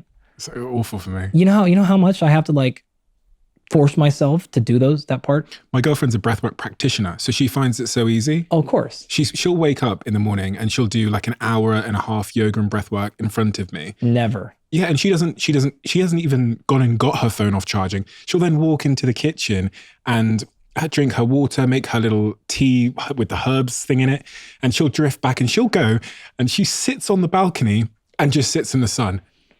Me. Whatever the opposite of that is me. Yeah, I know. I wake up, like the second my eyes are open, I'm like 100% I'm raging to like get after something. Or I actually tend to wake up with a huge creative explosion. So I don't have to like have anxiety of like stuff I have to do, but I have excitement of like, oh, I got an idea. Like this is really cool. Like I want to get raging, right? But I don't. I'm like, I play with my kids and stuff like that, right? So can you give me 5 minutes, right? What can you give me in the morning of just down? Can we do the same thing at some point during the day? And trust me, that midday one is like awful for me, right? Because the whole time I sit there just going, all I'm doing is wasting time right now. But it is a worthwhile investment, because even that amount of time, like to recenter, I don't close my eyes. I don't do breath. Like I don't even try. It's just like, okay, great. I'm going to literally walk outside. Like I'm going to take one lap around my house. Like I'm doing something to like bring it back down. And then I love it for guys like you and I at night, because there has to be some sort of physiological signal that we're done. Mhm. I have to have a thing. If not, I'm like, boom, kids, dinner, playing with them, get them to bed. And then I'm like, everything I can do to not walk back in my office. Like everything I can do. The wife just has to be like, nah. So if I can finish that with like, fine, we're going to do dinner and then we're going to go play outside. We're going to take the dog for a walk. We're going to go to nature walk or something. I have to have something that tells me you're done. The last thing I'll say on this is there's actually really interesting research that will find a disassociation between HRV and respiratory rate and sleep quality. And the reason I'm saying that is they are all entwined, but they are also different. There's actually a study that came out last year and found for every breath rate per minute, so 1 breath per minute rate increase, this was in college freshmen, there was a 25% increase in likelihood of experiencing moderate to high stress. But it wasn't found in HRV, and it wasn't found in any sleep objective or subjective markers. What that's telling you is, again, those are associated, but they're independent variables to pay attention to. And so just because you're like, oh, I sleep enough, and just because, and the last one I'll get to is we actually use scientifically validated questionnaires to look at mental health in every person we work with. It's not our expertise, that we have somebody on our team that does that, but really we're looking for red flags if we need to refer out, right? But we do that because there's just no way you can optimize the human experience with just total disregard for mental health, right? But what happens often is we see people who are fine or just not like major issues in mental health, but they can still have an extremely stressed physiology. And so understanding stress, when I say stress, I do the same thing. I associate that with like, oh, I'm not stressed. I'm not stressed. But then when we look at your HRV and we look at all these other markers, we're looking at a bunch of blood markers and other molecular markers, we're seeing like, well, you have a very stressed physiology. Now, for whatever reason, you're handling it fine psychologically, or it's not making an impact, whether it is or not, or I don't know, that's not my area, but we can see it physiologically. And so coming into your equation, it goes, okay, we have levers to pull here. You asked a few minutes ago, is sleep and recovery the same thing? They're not. They're associated, but this is a good example. You could be sleeping fine, but if you're not physiologically recovering enough, that can be a separate issue. There's a Venn diagram here.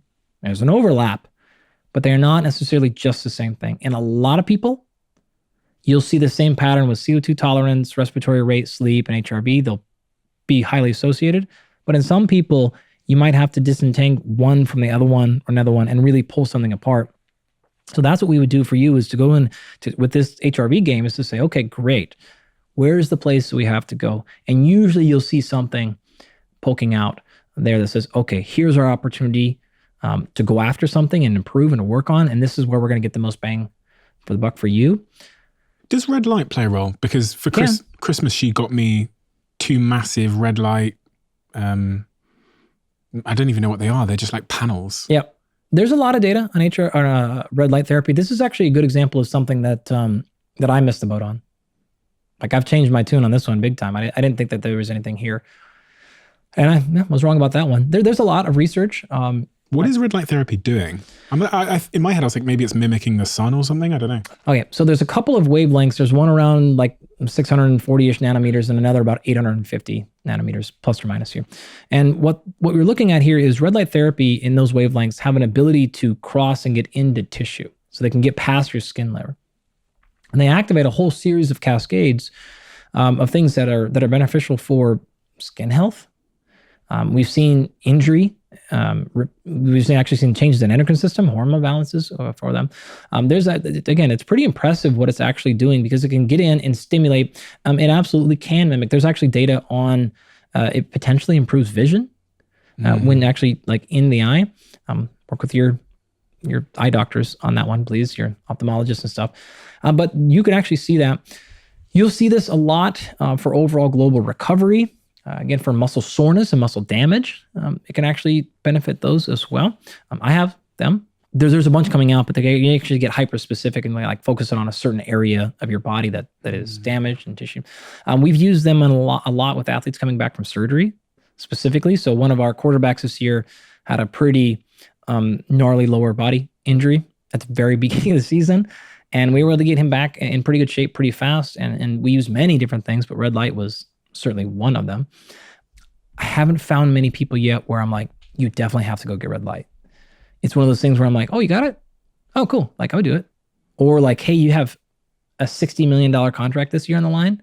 Well, we're doing everything. Like bring it all on. That's kind of where I stand with it. So it's another area that I am paying attention to more and more to see what more things come out. But really, the ability for those wavelengths to penetrate skin, to actually get into tissue, is what's causing active change inside your actual physiology. I'm someone that works out every day. I've got to be honest, not all the workouts are great workouts. Some of them are pretty terrible workouts because... This, by the way, is the next place I was going with your HRV question. Okay. Another thing where we could potentially see some improvements to your HRV is breaking down how you're training. What types of training you're doing and what time of day you're doing them in. Typically, lower intensity, longer duration stuff oftentimes increases HRV over time. Higher intensity stuff can put people in the hole. And what I mean by that is people that have very high demanding jobs, and then they couple that with really high intensity, high sympathetic drive training. Well, now we're wondering, you're high sympathetic drive all day. And then the only break from it you had from that, you went higher sympathetic drive. And now we wonder why your total drive is pretty high sympathetic. Well, when I think about training, you always talk about these trade-offs that you're making. One of the questions I have is, can I achieve it all at once? And being more specific, I want to gain muscle mass and I want to stay super lean at the same time. And there's a school of thought that says you've got to load up and then you've got to cut. But I don't want to do that. I just want to gain muscle mass, but stay lean. Mm-hmm. Is that possible? Yes. Oh, good. Great. Yeah. A couple things to think about here. It depends on your baseline fitness and how lean you are to start. Okay. Now you're pretty lean as it is already, and I assume you're reasonably fit. Right? Clearly you work out and stuff okay, great. It's going to be a little harder for you, right? If you're really, really unfit and you're really overweight, it's much easier to gain muscle and lose fat at the same time, right? So it's going to be challenging for you, especially you've got a number, 3 years of training. That's still kind of early in your training age, right? That's a pretty young training age. We got some newbie gains that we'll still be able to take advantage of, especially you don't have a specific plan and intention with your training. So you're kind of just, working out. All right, great. We would be able to have pretty good success with that. Physiologically, it's possible. It's never going to be 100% though. There's no way I can put, especially without exogenous testosterone, there's just no way I can put 15 pounds of muscle on you and 0 fat. That's just not going to happen. Could we put on 7 or 8 pounds of muscle and 1 pound of fat? Oh yeah, we could do that. That would not be a crazy thing. You would see that pretty consistently in the research, and certainly thousands of coaches and practitioners are oh yeah, I've seen that countless times. And so it's kind of what are the reasonable expectations there? So what I would do is for you is recommend saying, you don't have to go 40 pounds and but how much do you really want to be at? What's that number, right? We would figure that out. Maybe run analysis on you, see where you're actually at. All right, great. And then we set reasonable expectations. So you want to end up being, you want to put on 5 kilos total. Okay, tremendous. You willing to accept, 5 kilos, 4.5 kilos of muscle and maybe 1 of fat. Oh, okay, great. We get reasonable expectations. And then what you would want to do there is train consistently. You would want to be in a close to caloric, slight surplus as possible. We have to add calories to gain mass, right? But how we're going to do that is 10% surplus, something like that. So if your normal maintenance with all your exercise is 3,000 calories, I don't need you to go to 6,000 calories. That's a recipe to put on some muscle, but a lot of fat too. Now, we don't know the exact number here. There's a lot of studies going on. Actually, friends of mine, Eric Helms in New Zealand has done a handful of studies like this recently, trying to figure out what is that number? 5%, 10%, 20%. Where is the number in terms of caloric excess that you want to be on to put the most amount of lean muscle mass and the least amount of fat on? Because it's not going to be 0, right? 10 or so percent, which for you would be 10% of 3,000 would be 300 extra calories. Maybe 15%. Maybe going to 500 extra calories. We're not going to 5,000 calories. We're not making these crazy jumps in your situation there. We'd make sure protein is really, really high, at least 2 grams per kilogram, right? Something like that, maybe even higher. making sure we have enough extra on there, but we're hedging on if we're going to miss the mark, I'd rather you miss by 15% too high than 2% too low. There's just no advantage of being down there. And then we'll regulate caloric intake in terms of your calories and fat. We would play with those ratios. If you want to do a little more fat, a little less carbs, we could do that. If you want to do the opposite, we could play with that stuff. But those would be the standards we'd set. Does it matter what time I eat in terms of exercise? Because I've always heard that you should eat sort of immediately after you do a workout. Doesn't matter. In terms of protein timing, if you're just looking at muscle growth, none of the other human factors, which there are many, then timing of protein is pretty irrelevant. You're fine. Timing of carbohydrates does start to matter though, specifically for recovery. Now that typically happens in athletes that train multiple times a day. That said, with both of them, you have options. Again, look at the research on intermittent fasting. You don't see, especially if you look at the classic kind of like 16-8, which is you have a condensed eating window of just 6 hours a day, and the other 18 you're fasting. That is not any more advantageous for fat loss than non-fasting. There doesn't seem to be any difference at all when you account for calories and protein. So if you want to eat 6 meals a day, great. You want to eat 1 meal a day, won't matter for fat loss. So that still though tells us timing of protein, it's just not super important for someone like you for muscle mass gains. The only practical challenge is this. If we need you at that 2 grams of protein per kilo, or maybe higher, can you get enough food in during your timing of eating? Sometimes, yeah. In our study, we had plenty of participants that had no issue eating all their food and calories in a caloric surplus in a 6-hour window. They had no problem. Others really struggled. And so now we're not talking science or physiology. We're talking practical application. You in your own personal life, my stomach is so full, or timing of work or whatever. But if that's not the case, then I'd be like, great, we're gonna have no problem. So I wouldn't be super concerned with the timing of either of your or any of your macronutrients outside of personal preference, real world situations, things like that. If I'm just a normal guy, which I very much am, and I'm maybe a busy business person, or I just have a job as a manager or something, and I'm thinking about the types of training that are going to help me perform at my best cognitively in my work, but then just be healthy over time in my life. What is the blend of training types and styles and durations that are optimal for me to just be a great average Joe? Mm-hmm. You need a handful of physiological skills to age super well. Okay, so if you want to live and live as well as possible for a long time, and it comes down to a couple of things. You need to move well. What's that mean? Different definitions, but you need to move in a way that is not getting hurt, causing pain. Great. That comes down to movement skill. There's some flexibility in there, there's some mobility, and there's also just do you know how to stand up? Do you know how to walk, right? So we need to move well. So something where you're addressing, I don't need you to be the most talented sprinter in the world, but we just can't have glaring holes. Can have huge problems in mobility, flexibility, posture, ranges of motion, because we have to stay out of pain. So number one, biggest key to successful aging when it comes to exercise is not missing training. We can't miss training for big chunks in time, months and years, because we're hurt. We have to stay active. Okay.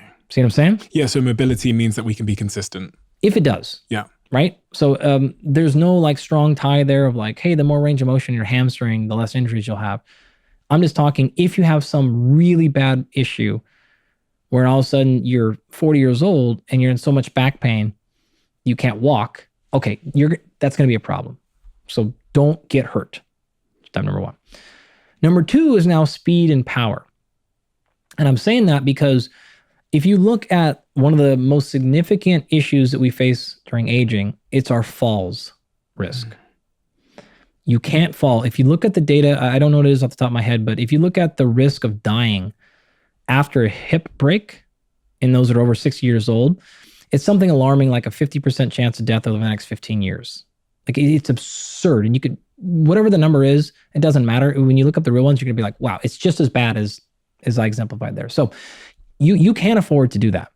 Why do you fall when you're over 60? Well, sometimes a dog just walks out in front of you and okay, great. But the things that you can control, you can't lose your balance. you need to train balance. Okay, great. Secondly, if you lose your balance, you need to have the foot speed and the hand speed to move your appendages out in front of you to stop that fall from happening, right? This is a foot speed. This is a hand speed. Mostly, since your legs are the way that you interface with the world most of the time, we always start with our lower body, right? We can't have bad knees, can't have bad ankles, and we can't lose foot speed and power. Let's assume that freak accident happened. You had a slip and you had the ability to get your foot out in front of you when you're falling. Right? So you're tripping, you're falling forward, and then you flung your right foot out in front of you and you planted it to stop yourself from falling so you didn't smash your hip. You then need to have the eccentric strength to stop yourself from collapsing on that foot. So you had the foot speed to get it out there, but did you have enough strength to actually stop yourself from falling? Physical strength is one of the strongest predictors of mortality of any metric in the entire world. The only one that is sort of close to it is your VO2 max. Those things will outpredict how long you're going to live more than almost any metric. If you look at them stacked up directly against traditional clinical risk factors, blood pressure, cardiovascular disease markers, coronary artery disease, smoking, diabetes, things like that, those are all bad. But leg strength and VO2 max typically will predict survival rate more so than those other markers.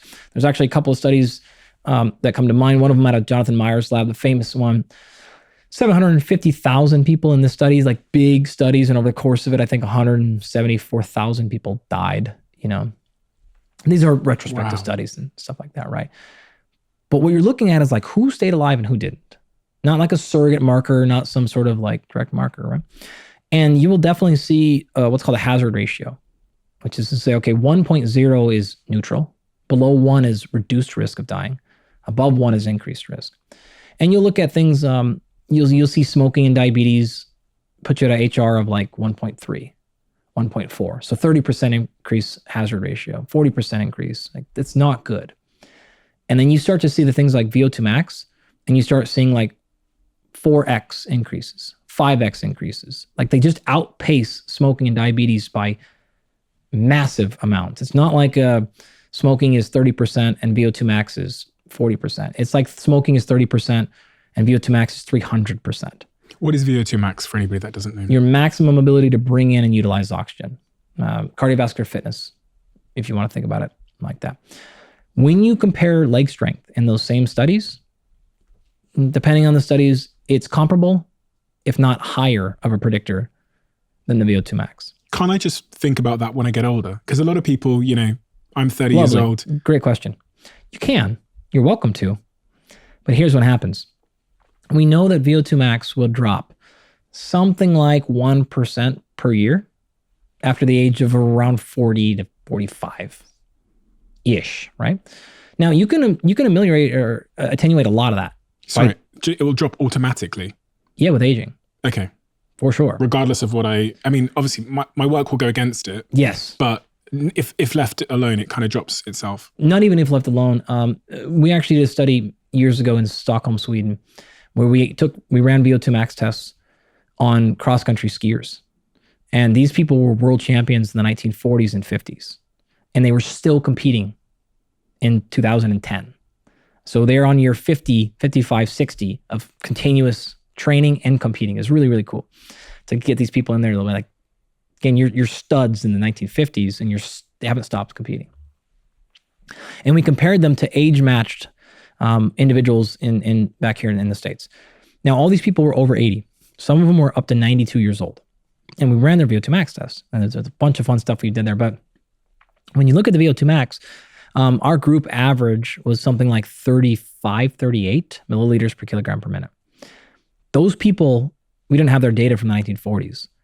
But if you're going to win a world championship in cross-country skiing, you're probably going to be in the 80s or 90s for your VO2 max. So they were way up there in the 80s or 90s, presumably when they were in their 20s and 30s. We're down to the mid-30s, 50 years later. But people their age that don't train, typically on average, VO2 max is about 20. So it is way higher with training. The slope, in terms of the decrease, can really be blunted, but it will still go down. You'll never see an 80-year-old who can outrun a 30-year-old if they're equivalently like trained and talented, right? So it goes down. The same thing will happen with muscle strength and muscle size. How is this linked to mortality though? What is it about my VO2 max that ends up, putting me in a grave? Yeah. So here's what happens. When men cross below 18 milliliters per kilogram per minute, for women, it's about 15 to 16. It's what we call the line of independence. And what that means is basic tasks of everyday living represent so much oxygen utilization that you can't do anything. As an example, if your VO2 max is 15, things like getting dressed in the morning are about 12. Okay. Getting up from the toilet, 12 or 13. Walking, 14, 15.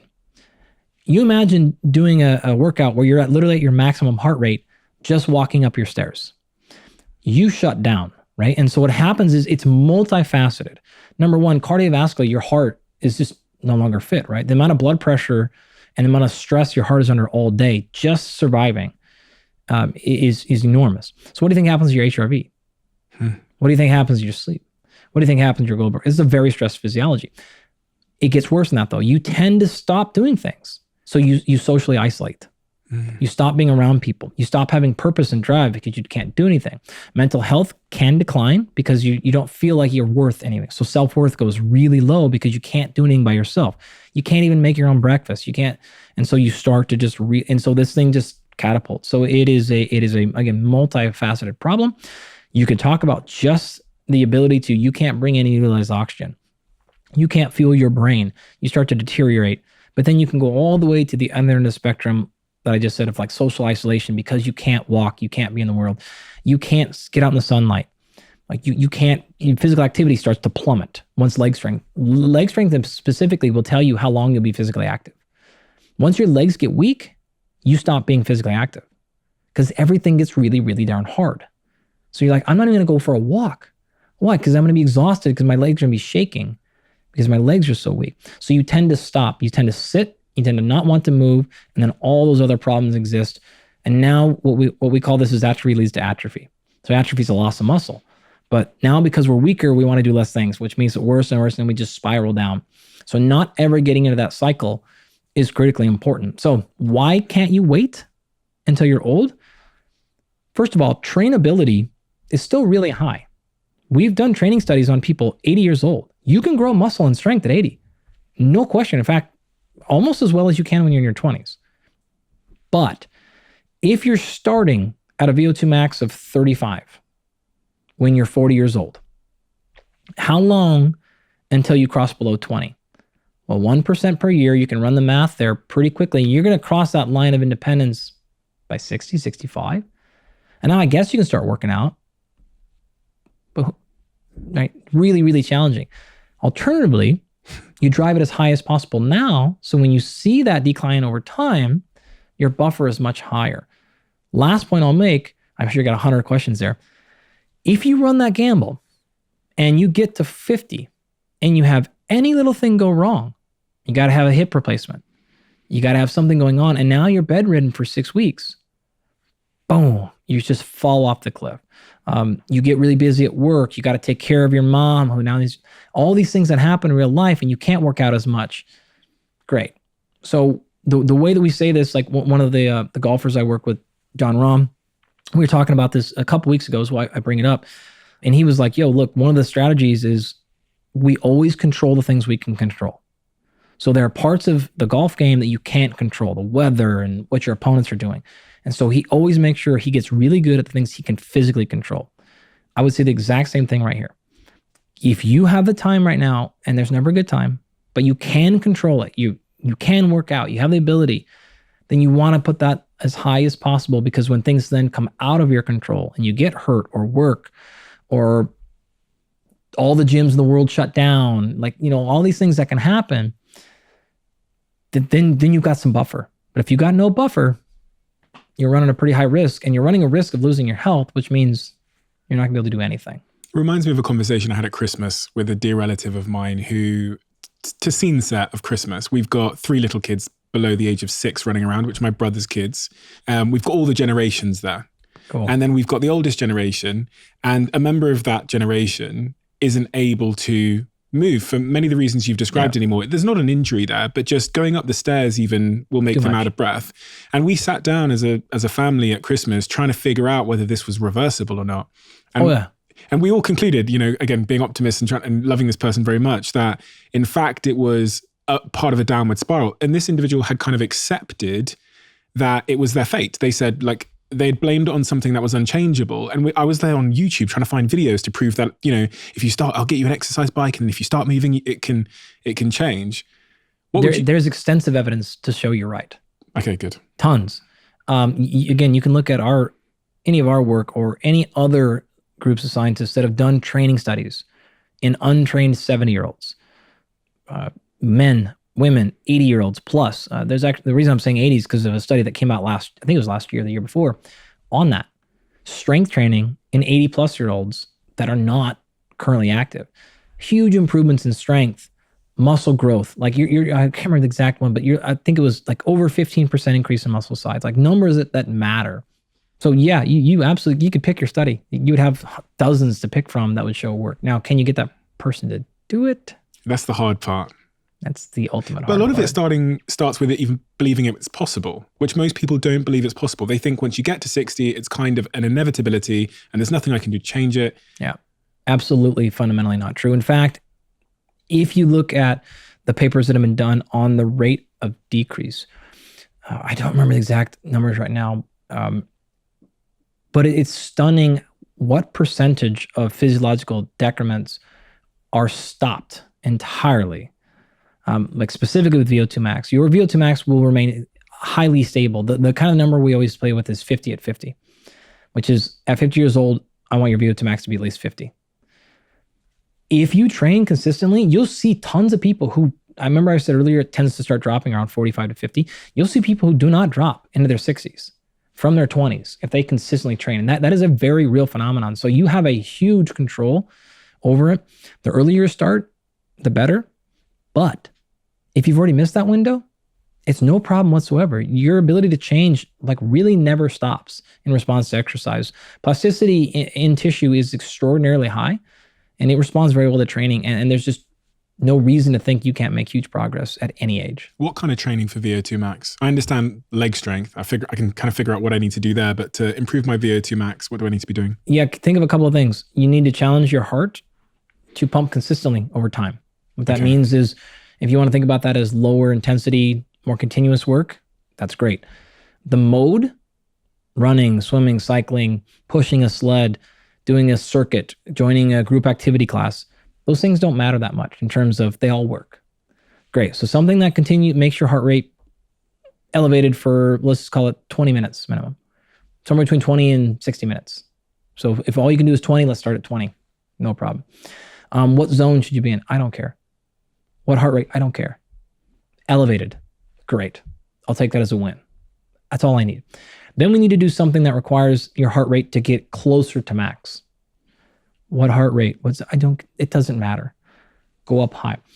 I would bank on those two things. Something that is a lower intensity, longer duration, and then something that is a higher intensity, shorter duration. If you want to do something like 30 seconds as hard as you can and 30 seconds of rest for 4 to 6 rounds, great. No problem there, right? If you want to do something that's a little bit different, if you want to not even worry about that, and again, go to a group activity class, go to a spin class, go to a kettlebell circuit class. Great. You want to go to cardio kickboxing. All that's going to, fine, great. That alone will check the boxes off for a lot of people. So when you think about this, people get, as an exercise scientist, people get way too caught up in the specific protocol, how many reps exactly. When you ask a question like, how do I improve my VO2 max? Specificity always matters towards the end, but at the highest level, it's just get your heart rate up. There's a principle in science we call SAID, S-A-I-D, specific adaptation to imposed demand. That is to say, if your physiology is challenged, it will adapt. That's all it has to be. If you want your heart to improve, just challenge it. That's as complicated as we have to be. You do that consistently, ideally, you overload it a little bit over time, it will adapt, your VO2 max will improve. And does that also count for muscles? Because I've been 100%. really keen to ask you. I go to the gym every day and I think I'm not growing my muscles very well because I'm basically doing the same thing. Yeah. I'm like, I know that I should be doing something differently here. Yeah, we can do better than that. What are the fundamental things I need to be thinking about? I'm going to go to the gym tomorrow morning now, but what do I need to be thinking about? What you've kind of described is playing a game of variation against specificity. Okay, like everything, pros and cons here. It's not much better. If you were to go hyper specific, you did the exact same workout every single time, you would drive a lot of adaptation because you're seeing exactly what you're going after. At the same time, though, you've increased our chance of overuse, injury, problems because we're putting all of our load and stress in the same movement patterns, the same joints, etc. If you go the other direction, which is like, I literally just make up my workouts every single time, right? Chance of overuse of a specific movement pattern goes down, but progress also goes down because there's not enough stimulus in the same pattern. So we need consistency. We need to drive a groove and get better at something, but we don't want to be there. So how do we play the game a little bit? Well, we want to have what's called variation. We want to have for you some sort of progressive overload. How do we achieve that? We can go up in load or weight, okay? We can go up in reps per set. We can go up in sets. We can go up in number of exercises. We can go up in what's called frequency, so how many days per week. We could do a combination. We could reduce your rest intervals, how much time you're resting between reps, any combinations, right? But we have to have some strategy. We can't do it all. And what we want to think about is 10%, which is no more than a 10% increase week to week. Okay, that'll be enough where we can progressively overload you, but also not really make our injury risk too high. So we would want a fairly consistent plan for maybe 6 to 8 weeks or so that we can watch and monitor and go, okay, great. What I would recommend you doing is having, say, 50 workouts, all planned out. And you're going to get to the end of 50 whenever you get to the end of 50. We're not doing like you work out legs Monday, you do upper body Wednesday. No, here's your workout. And this is the order you're going to do them in. And here's the 50 you're going to complete. And we're going to write a new program when you're done with 50. But if you can get workout 1 done today, and tomorrow you can get workout number 2 done, great. And then it's 3 days before you get to number 3, fine. Number 4. So instead of thinking about this on like a 7-day microcycle is what we called it. No. We just have this much work to get done. Ideally, we want to get this 50 done in the next 100 days. Okay, great, whatever. You're going to go 3 or 4 days in a row because you're like, hey, actually, I got a trip going on. I'm not going to be able to train those 2 days, so I'm going to train 4 days in a row. Well, it's not ideal, but it's better than skipping 3 days. Okay, great. Then you're going to come back and go, hey, I'm actually home for 10 days. I got to stretch. I'm going to go 3 days, a day off. Oh, okay, great. But that's what we would do as a system somewhere like that, where you know what the end goal is, but that allows us to then construct those 50 days with intentional overload. As you know, Whoop are a sponsor of this podcast, and I'm an investor in the company. And last month, I had the chance to sit down with Kristen Holmes. She's the VP of Performance at Whoop, and I learned so much from our conversation about circadian rhythms and things like sleep. Studies show that for every 45 minutes of sleep debt that you accrue, that your decision-making ability will drop by up to 10%. And when you're chronically underslept, you'll only be a fraction of the person, the fraction of the boss, partner, friend, manager that you can be.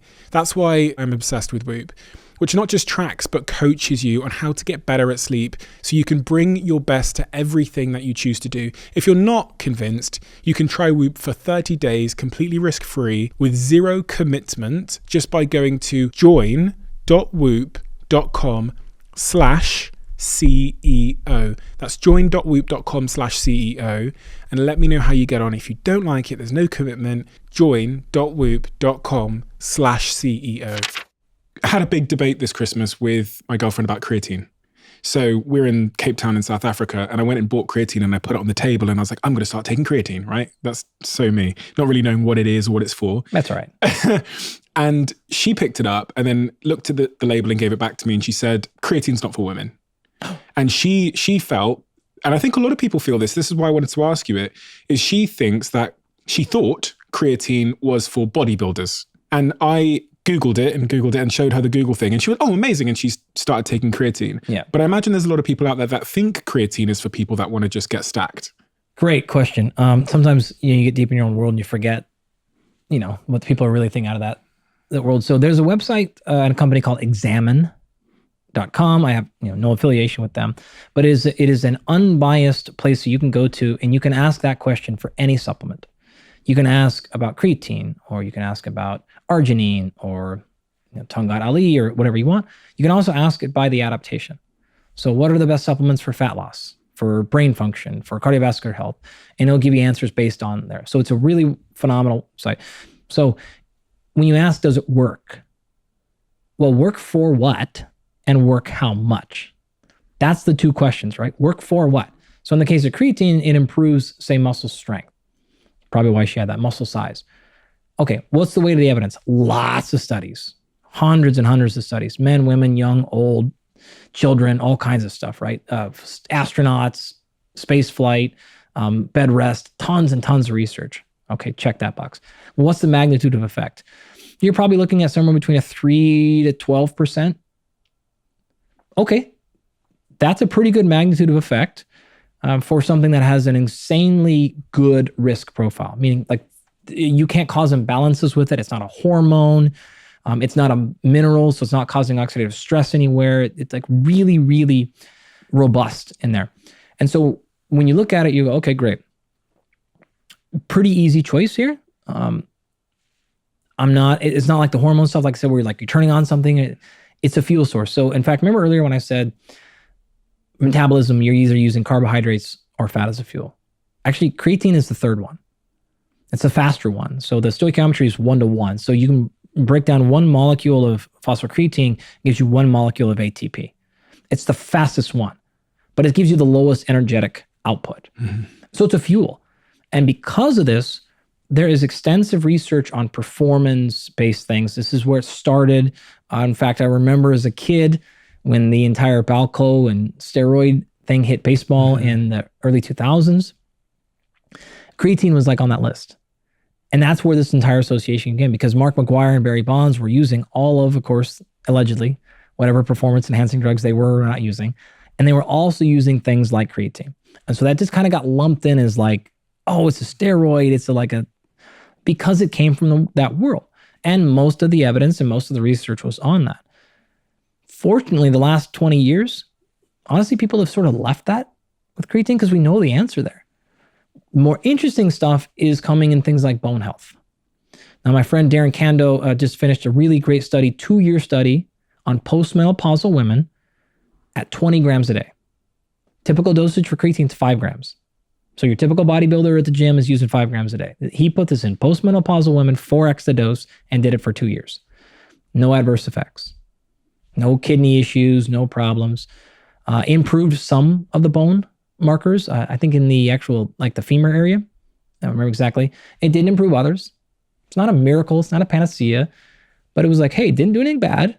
Potential to help bone mineral density in a population that really needs it from just a simple fuel. It's kind of, rather than thinking about it like a mineral or a vitamin or a hormone, think of it more of protein powder. Mm-hmm. It's a nutrient that you get that fuels it. In addition, there's been at least 2 trials that I can think of off the top of my head that have shown that it may enhance things like mood. There's a ton of research on traumatic brain injury, long-term physical brain health. Because it is such a fast fuel source, it's actually a preferred fuel source in your brain. Your astrocytes, which are kind of like the central nervous system cells, thrive on creatine. So they absolutely love it. So it is neurological as well. So it'll help the neurological system, nervous system, as well as brain. And tons and tons of stuff going on. It is an antioxidant, has some mild antioxidant properties and a bunch of other stuff. So while I understand a lot of people still hear it and think of it as the muscle thing, that's because that's where it came from and the dominant research.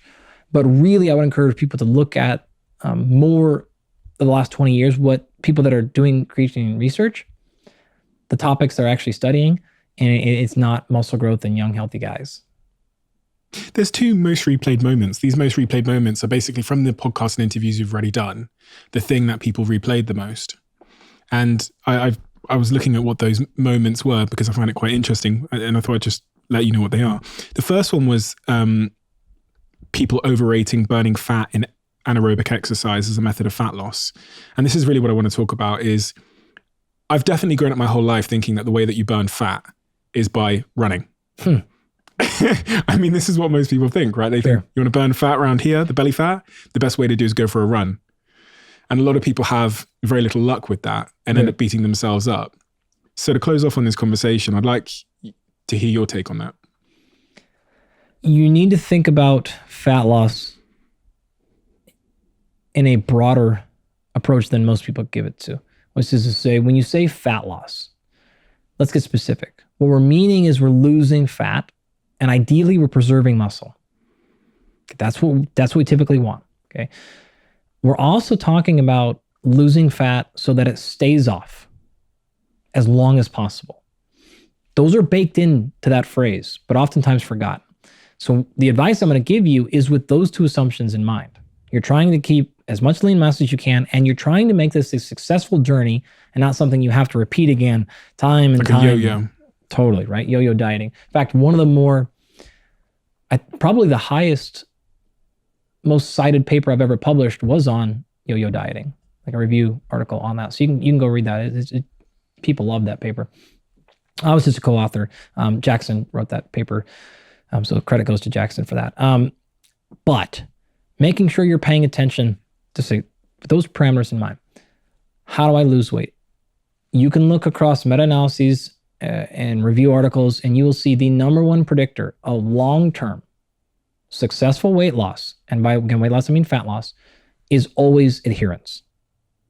It's adherence to your workout program, and it's adherence to your nutrition program.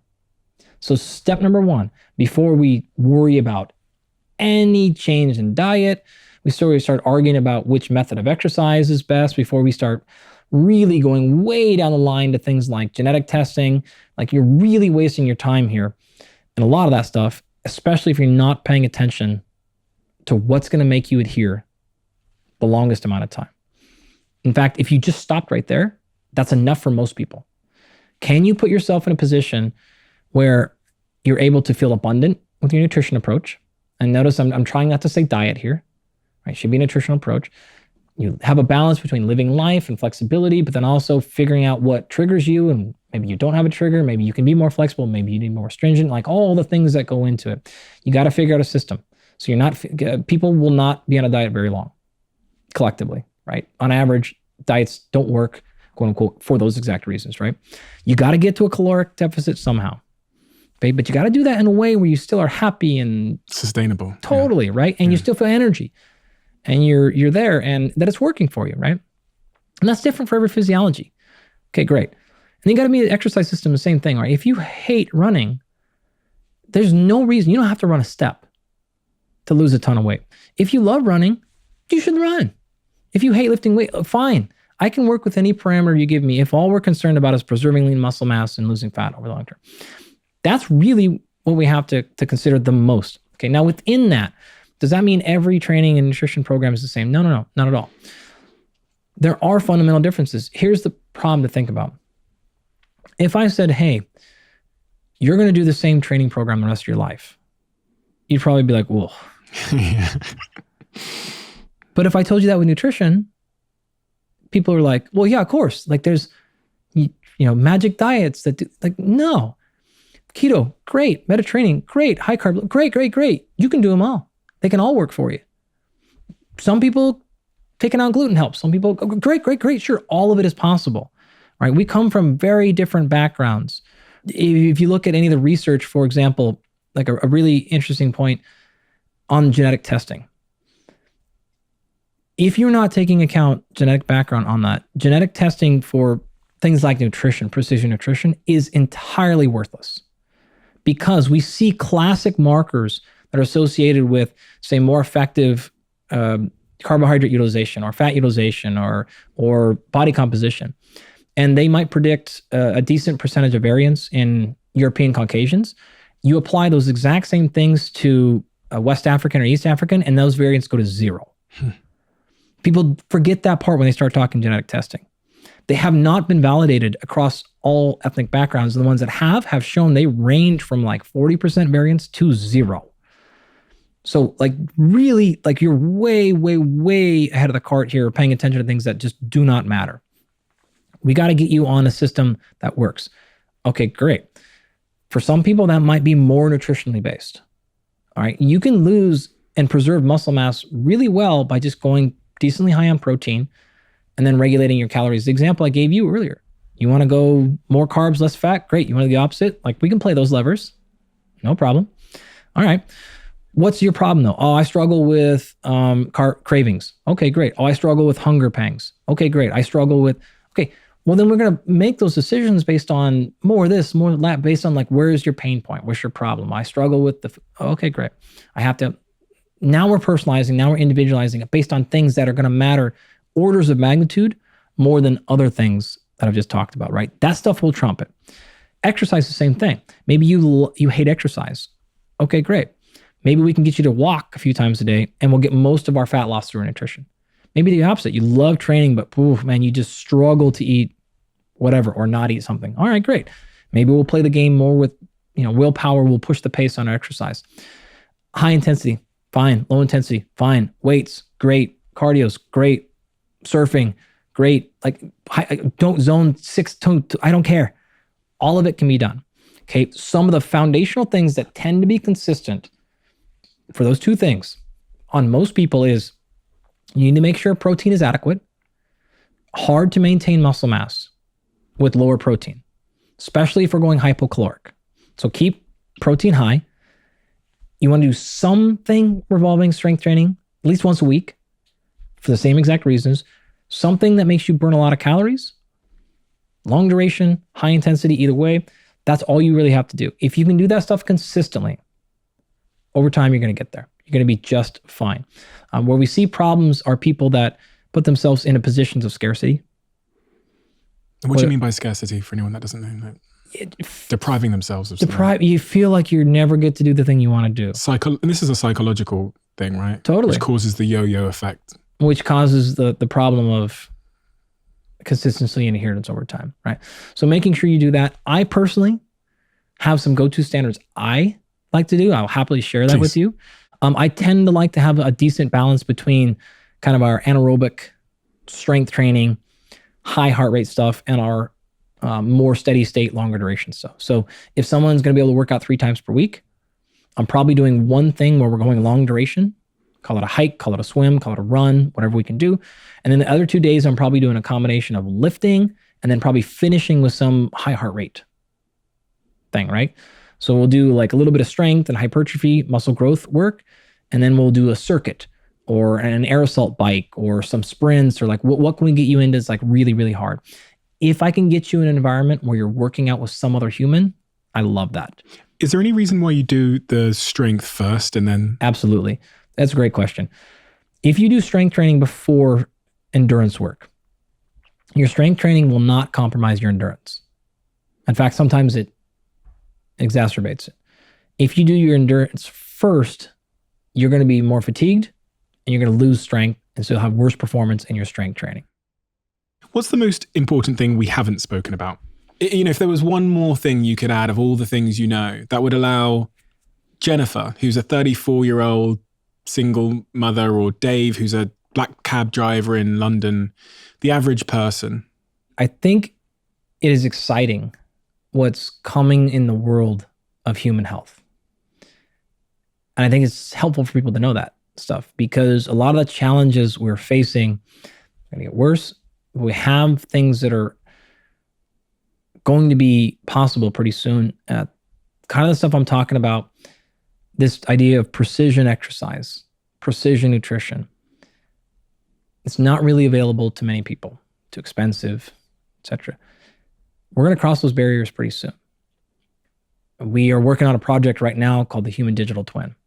So this is a combination of a couple of my companies, so the sleep company, Absolute Rest, our blood work company, Vitality, Blueprint, Springbok. There's another company called AxioForce that actually has 4 sensors in your shoe.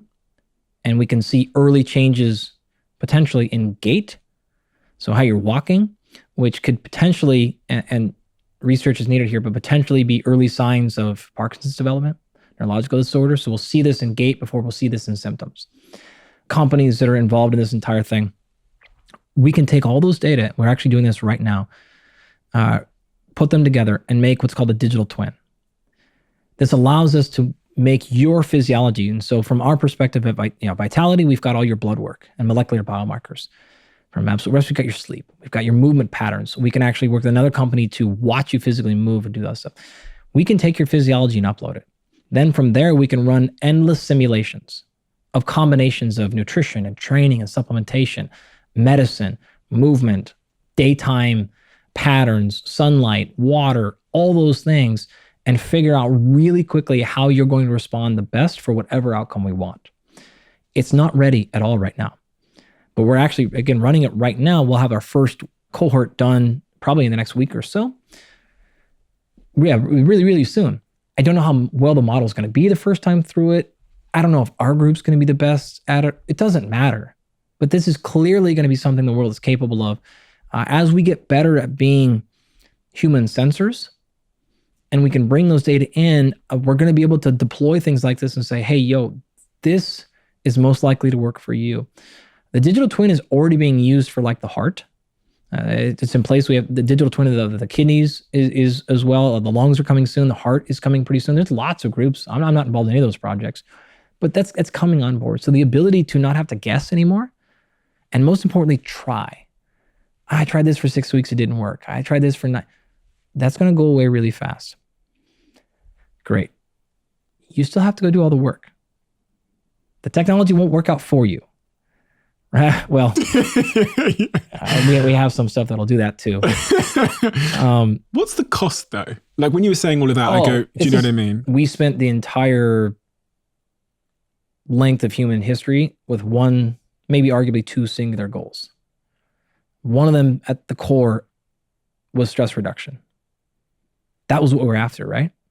You create communities so you're safer. You create homes so you're environmental. And you create agriculture so we're food. And we all wanted to reduce the stress thing, right? We didn't call it that, but that's what it was. And then we got to the year 2000 or so and we realized, oh, fuck. Maybe that was the wrong target. I saw on your bookshelf at home, there's a book called The Comfort Crisis. Oh, yeah. And that just flashed in front of me as you were saying that. Yeah, shout out. Michael, it's a great book. When we have astronauts come back from the International Space Station, getting people to live on Mars, it's a bit of a rocket problem, but it's a bigger physiology problem. And this HDT project we're on is part of the people we're working with is Cody Burkhardt, who runs Human Works at NASA. Figuring out that line of going, hey, you don't want to release stress. If you do, like what happens when we send people up to space because there's no gravity, your physiology tanks really quickly, right? They come back, oftentimes astronauts come back and they can't physically walk for a few days, right? Because in that case, that aspect, now other aspects of stress are way up. But we've lost some of the core tenets that it means to be human, and we are not ready for that. We are not ready at all to be able to be told, oh yeah, run this scan, and here's the exact combination of life you need to run. Not even counting the ethics behind all that. Like the ethics of genetic testing alone are really, really interesting, to say the least. The ethics of doing something like that, we have not thought through this stuff, right? And collectively, we. There is more in our world and our human experience than just straight answers, right? This is one of the beauties of this ride we get to take. I don't know if we have good answers. I think we've clearly shown we're not very good at asking those questions before. Never. Because the incentives in the short term are so tempting. We're seeing this with AI at the moment. It's just so tempting. Yeah. And then we get the results back in 20 years. And by then it's just too late. I mean, look at the current health position that we're in, right? We went after that entire idea of minimizing as many stressors as we possibly could. And it worked. Yeah. Oops. Now we have to go back and do this weird thing where we re-engineer stress back into our lives. You have to be very careful and judicious when you pull things out of a natural state. I'm being very choosy with my words there. If you're not directing stress, you're letting something else direct that. That stress is still coming one way or the other, which means adaptation is coming. So you can be intentional and point that ship in one direction, or you can cover your eyes and think it's not happening at all and realize you're getting pointed somewhere else. It's better to at least have the acknowledgement. This is why the word consciousness is in the title of my book. This is part of the process, right? You can be aware of it or you can not. From there, you can choose whatever you want. That's entirely up to you and all that. I just want people to realize you're making a choice one way or the other. So when you involve technology into the picture, AI is another really, really challenging thing in a lot of ways. But I'll reiterate, we've seen this already play out, and we know the answer is this gets worse in terms of we're not going to make very good choices right away. How does that manifest itself in the end? I don't know. Nobody knows. But to date, we're not particularly good at making that decision. So there's lots of consequences there.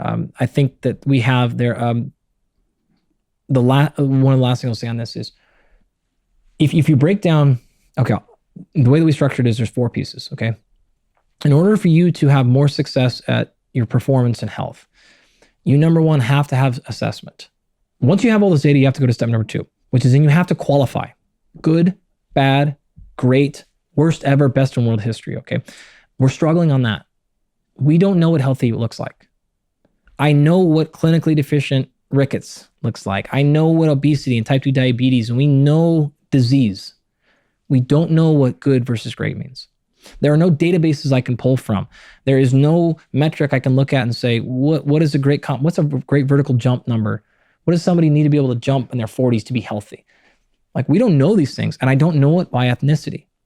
And I mentioned that before. That's a critical component because it is clearly different, right? There are some markers in basic blood chemistry that are not different in Southeast Asians, or that are different in Southeast Asians versus Northern Europeans. Like, we don't have that fully fleshed out. And if we do, it's for disease markers. We don't have the data. So I don't even know what I'm judging. Okay, now, assessment, great. Where are we going to get these databases of super healthy people as the world continues to get less healthy? I'm losing my population to pull from really, really quickly, okay? Then the next piece is, okay, great. You've told me that this marker should be here. Pick your marker, whatever you want. How do I get it there? And that's really where we're struggling. So the second problem is what I call Polaris. Like, we have no North Star. We don't know where this thing should go. The third one is, okay, how do I get there? What is the intervention? What is the thing? That's where I actually think people in my field are going to not only maintain, but increase their value, such as like personal coaches, physical therapists, athletic trainers, people that are going to, nurses, because you might have an AI that can come in and run something and say, great, your numbers are here and our metrics say you should be here, and then you should go do X. I want somebody there with me. I want a human taking me through X. That's going to feel better because we don't know. There's almost no data on, okay, great. Well, what is the optimal training for that marker? What is the optimal nutrition? Or that is really, really limited. So we have to rely on expert. We have to rely on people that go, I know the evidence base, but then also in my experience, I'm thinking about this way. If you were an NFL quarterback and you tore your ACL and we ran all that stuff on you, you would still come back and go, oh, great, there's a coach over there who's actually run people through ACL recoveries on 15 starting NFL quarterbacks. Like, what's it going to cost? You're hiring that person, right? Because like, you've done it before. Fantastic. Like, the budget doesn't matter at that point because the person's actually done it and they will be there. Fantastic. I really feel like our field is going to increase in the value because of that. They're going to want to say, okay, awesome. The numbers came out on this. The AI told me this, there. You've done it before, yeah? Done it a lot? Great. I trust you the most. I want you by my side. I want that companionship. As we lose more and more connection to other people, it's my biased opinion in my field that like, this is a great place where people want someone there. Online coaching is great. That's fine and all that. But you're seeing actually already a premium coming on like, I want to hire an in-person trainer. Can you get me that person? Where like the boom was the opposite for a while. And now it's already swinging back where people would rather have somebody there in person for all those reasons. So that is, I think, an incredibly interesting challenge. But that's the way to think about it. That top one's going to get better. Lots of problems. But what are we comparing against? And then what do we do about it? That's going to be the real trick. We have a closing tradition where the last guest leaves a question for the next guest, not knowing who they're going to leave it for. Who on your team or in your life can you not function without, who rarely ever gets the credit they truly deserve? Oh, man. I can't see any scenario how that answer doesn't go straight to my wife, Natasha. I don't want to be, cliche on you in that one, but it's not cliche in my case. It is like she is fundamental to so many things about my life. The success I've had in the last any number of years is in large part like because of her. And I mean tactically, but I also mean like, unfortunately, I'm not particularly fond of talking to people when it comes to like something crummy happens or whatever. I'm just like, okay, like I'm honestly pretty good about separating those things out. So and I don't really like to talk to people about this stuff. But when I do, that's pretty much going to be her for the most part. And she's also very good about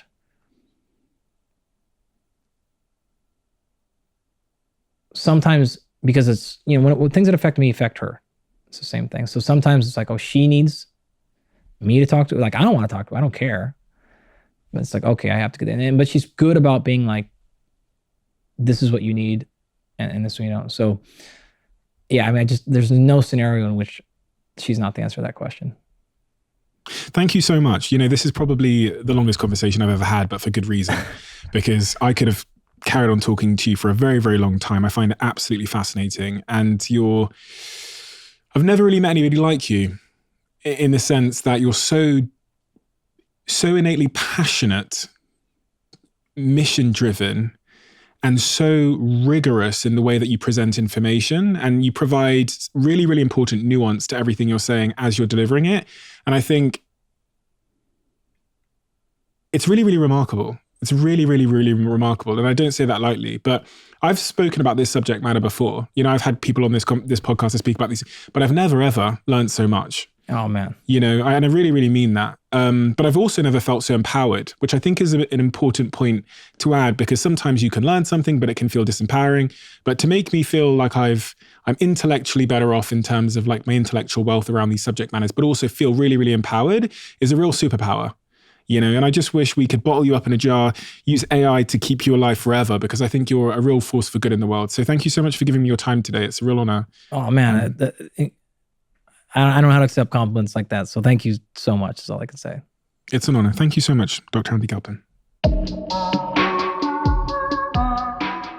Let's talk about Zoe, who you may know because they're a sponsor of this podcast and I'm an investor in the company. You guys know health is my number one priority. Zoe's growth story has been absolutely incredible so far. They're doing science at a scale that I've never seen before. Because of their members and recent breakthroughs in research, they can now continue to offer the most scientifically advanced gut health test on the market. Previously, the test allowed them to analyze 30 bacteria types in your gut, but now, thanks to new science, they've identified 100 bacteria types. This is a huge step forward, and there's nothing else that's available, even close to it, on the market at all. So to find out more and to get started on your Zoe journey, visit zoe.com/Stephen. You can use my exclusive code CEO10 for 10% off. Don't tell anybody about that, okay? Just for you guys.